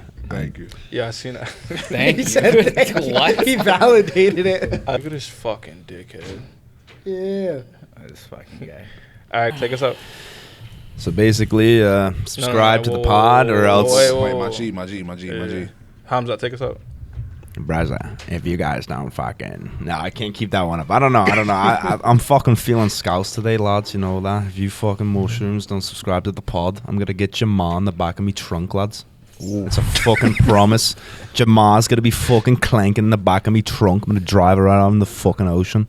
You fucking nit. Oh, shit. Whoa. Whoa.